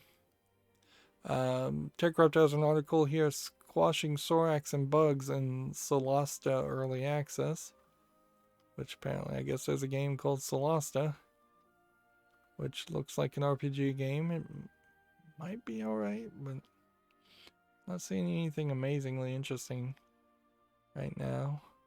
And this is one of those previews of a game that's not out yet, I'm sure. Let's see. Dead by Daylight has launched Unleashed, its Tome 5 update. This is another TechRaptor article. So, Dead by Daylight still adding creepy monsters in its asynchronous gameplay, which, yeah, I think a lot of the fandom from Dead by Daylight, if they still had any kind of player base, I imagine a lot of them moved over to something like Among Us, because it's kind of the same idea. TechRaptor has a review here for The Walking Dead Onslaught. I bet it's not great. None of the Walking Dead games since the Telltale games have been particularly good, particularly if they were tied into the movie. Let's see, they give it a 6.0. A sturdy and satisfying combat system is let down by a narrative that feels like it's barely trying. Though crushing a zombie skull is a must-have experience for VR newbies. Prose is satisfying, zombie crushing, technically succinct, and enjoyable arcade mode. Cons is a wasted narrative potential and overly simple combat system. I think in general the narrative of The Walking Dead has always been pretty bad, and people just were turning a blind eye to that. Honestly, I'm not sure any zombie series can go longer than a 2-hour movie and be quality. Gamatsu has an article here. A 2D pixel art platformer called Death Stick has been announced for Switch and PC. Uses a world switching mechanic to discover new locations. Okay. And I wasn't expecting that. Alright, well, let me see what this reveal trailer shows me. It looks like you're in kind of a nature land, and then sometimes you're in a like Tokyo land, and it seems like you're kind of in 3 or 4 different areas, and then the only time you see her use the stick, which is closer to a staff than a stick, she just hits the water with it. Okay, well, there might be something there, but the fact that they're showing her in, at best I could describe it as a sports bra, is a little weird with like war paint on her face. I'm not sure where this outfit is trying to imply she's from. Next, we have a Tech Raptor article here. Baldur's Gate 3 mod allows players to unlock the original characters. Baldur's Gate 3 at the moment is, I think, still in early access. But the actual game is based off Dungeons and Dragons lore, and so the gameplay also is very much based off how you would play Dungeons and Dragons. So I think I'm probably gonna say no to any of the Baldur's Gate series. I probably do have them on my wish list and need to take them off at this point, because that would just be incredibly slow experience from what I saw other people playing it. Next, we have a game on Steam here called 10 Miles to Safety, which seems like a zombie strategy game of some sort. You're barricading yourself in, trying to escape. It's rated very positively. It's $12.99, single player with online co-op. I'm going to put this on the fall list and think about it. I'm not really sold on this one.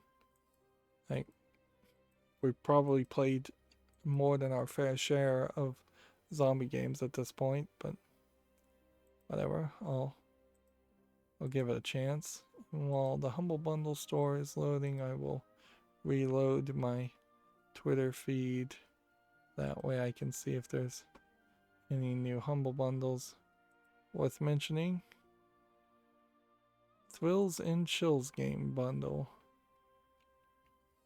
So we have, for $1 you get Pacify and Distraint 2. If you pay more than the average of $9.33, you get the Letter horror visual novel Dark DARQ, Blood, Fresh Supply, Desolate, not Obsolete, and Detention. Detention is overwhelmingly positive, so you might be getting a discount just to buy Detention and the Letter. Well, I remember those two are the recognizable ones. Then if you pay $15, you'll get the Blackout Club, Dusk, and Layers of Fear 2. And I imagine amongst those three, if anybody was going to take advantage of this bundle, they would want at least one of those. So it feels like the Humble Bundles are getting a little bit better about making an offer you can't refuse, where very often it is kind of a case where you could easily get away with just buying the cheapest $1 level of the games. Alright, and then let me look down my Twitter feed and see. There's a game called Orbital Invaders, which is a space shooting game, and I don't think there's anything there that interests me. And then let's see.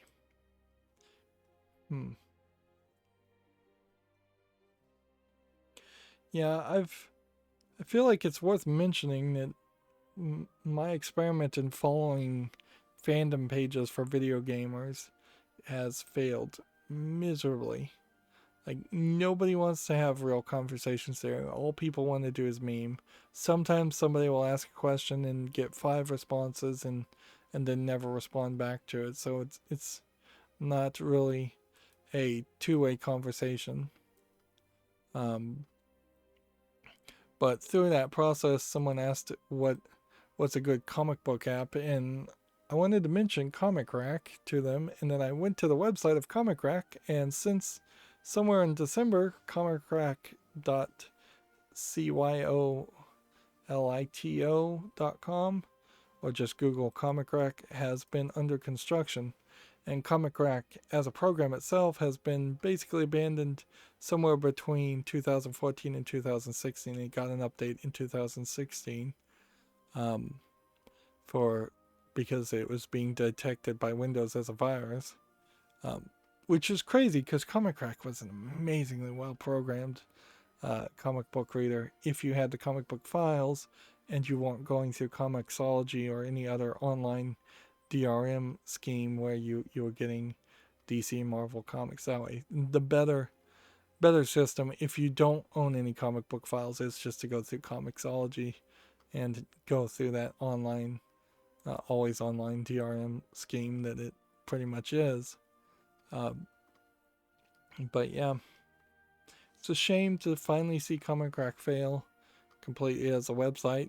The software is pretty complete, so you can go to the Internet Wayback Machine and still download it and live with it just fine. But there was a whole fandom there.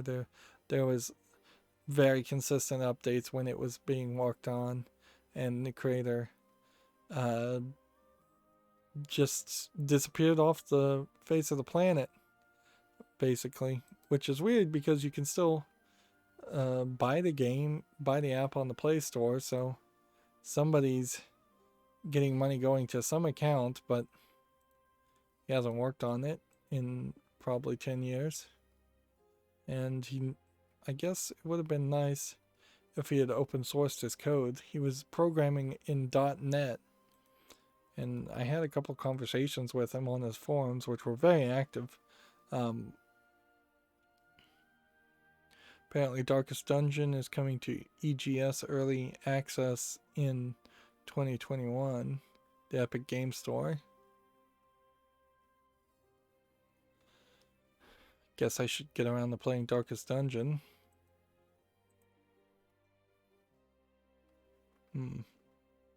But, yeah.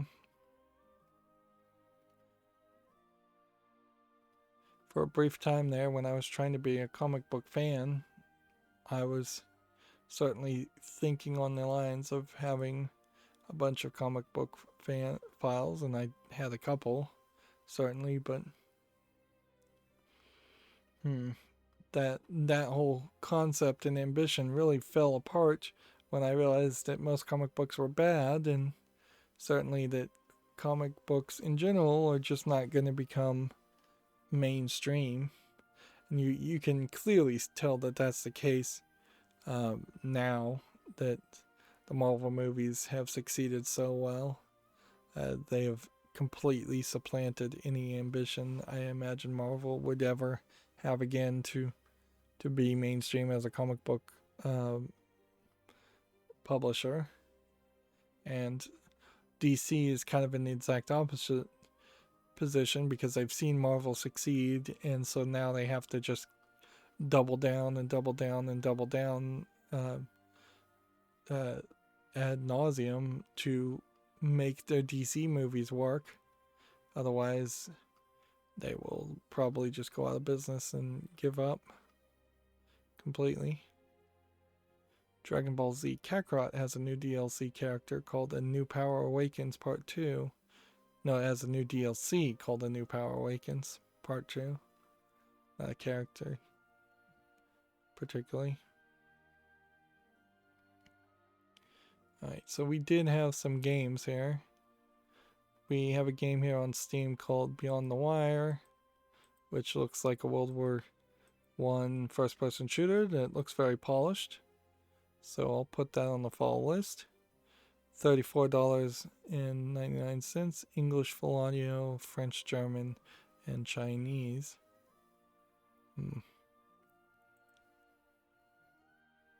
Next, we have a game on Steam here called Devious Dungeon that looks like it might be something worth playing. Kind of like a Rogue Legacy, but a little bit less visually polished. Feels very much like Rogue Legacy, but is there enough room to play two Rogue Legacies. I guess the question here was, is Devious Dungeon 1?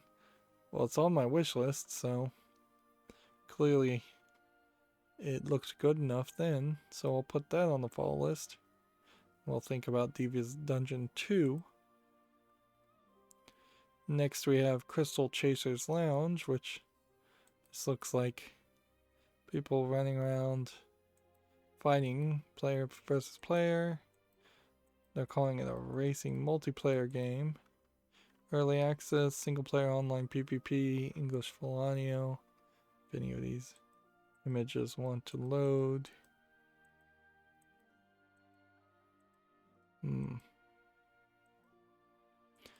I don't think there's a consistent visual art style here. I'm trying to look at each of these characters from the back of their heads, and they just don't look interesting enough. Even if this did turn out to be like an amazingly good racing game. I'll be generous there, but yeah, I imagine it won't get well reviewed.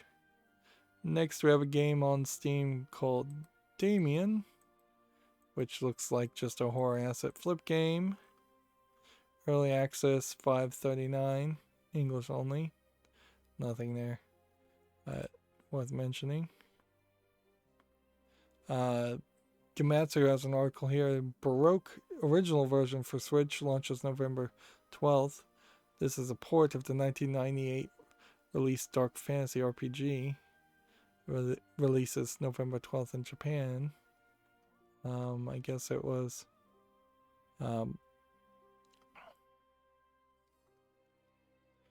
fairly like groundbreaking, this game, although I don't recognize it.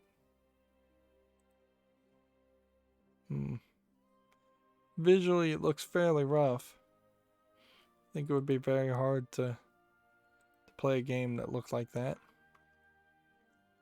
I'm not sure how willing Japanese people are to play old games either, particularly if they don't have nostalgia for them. Japanese tend to like the new shiny things. Next we have a game on Steam here called Escape 2088, which looks like it is an escape the room game. So it might be good, it might be bad. It's $3.59 discounted, lots of languages. Actually, it really looks fairly good for that price tag. So I'll put that on the follow list. Got 3 more games to look at. Next we have a game called Goblin Takes No Arguments, which is clearly just a tower defense game for $2.69, English only. Don't need to say anything more about that. Next we have a game on Steam called Uppers. This was that fighting game I had heard about before. Kind of a 2D beat 'em up fighting game. Any of those want to load? $25.49 is very expensive. Japanese full audio. I'm really going to have to bend over backwards to justify putting this on the follow list, but I'm going to do it. That is a really, really high price. Oh, and apparently there's an upskirt mini game here where you look up the skirts, which that's weird, certainly, for a fighting game. Yep. That definitely seems like a weird game. It is tagged sexual content, so yeah, that's weird. Yeah. Half fighting game, half lewd game with sexual content in it. Well, Onishambra does a similar thing. It's just hacking and slashing zombies with lewd sexual content, so it's not insane thought to have a fighting game with sexual content or lewd content in it. I'm not sure if it's actual sex that you'll see or just lewd outfits and up people's skirts, up girls' skirts.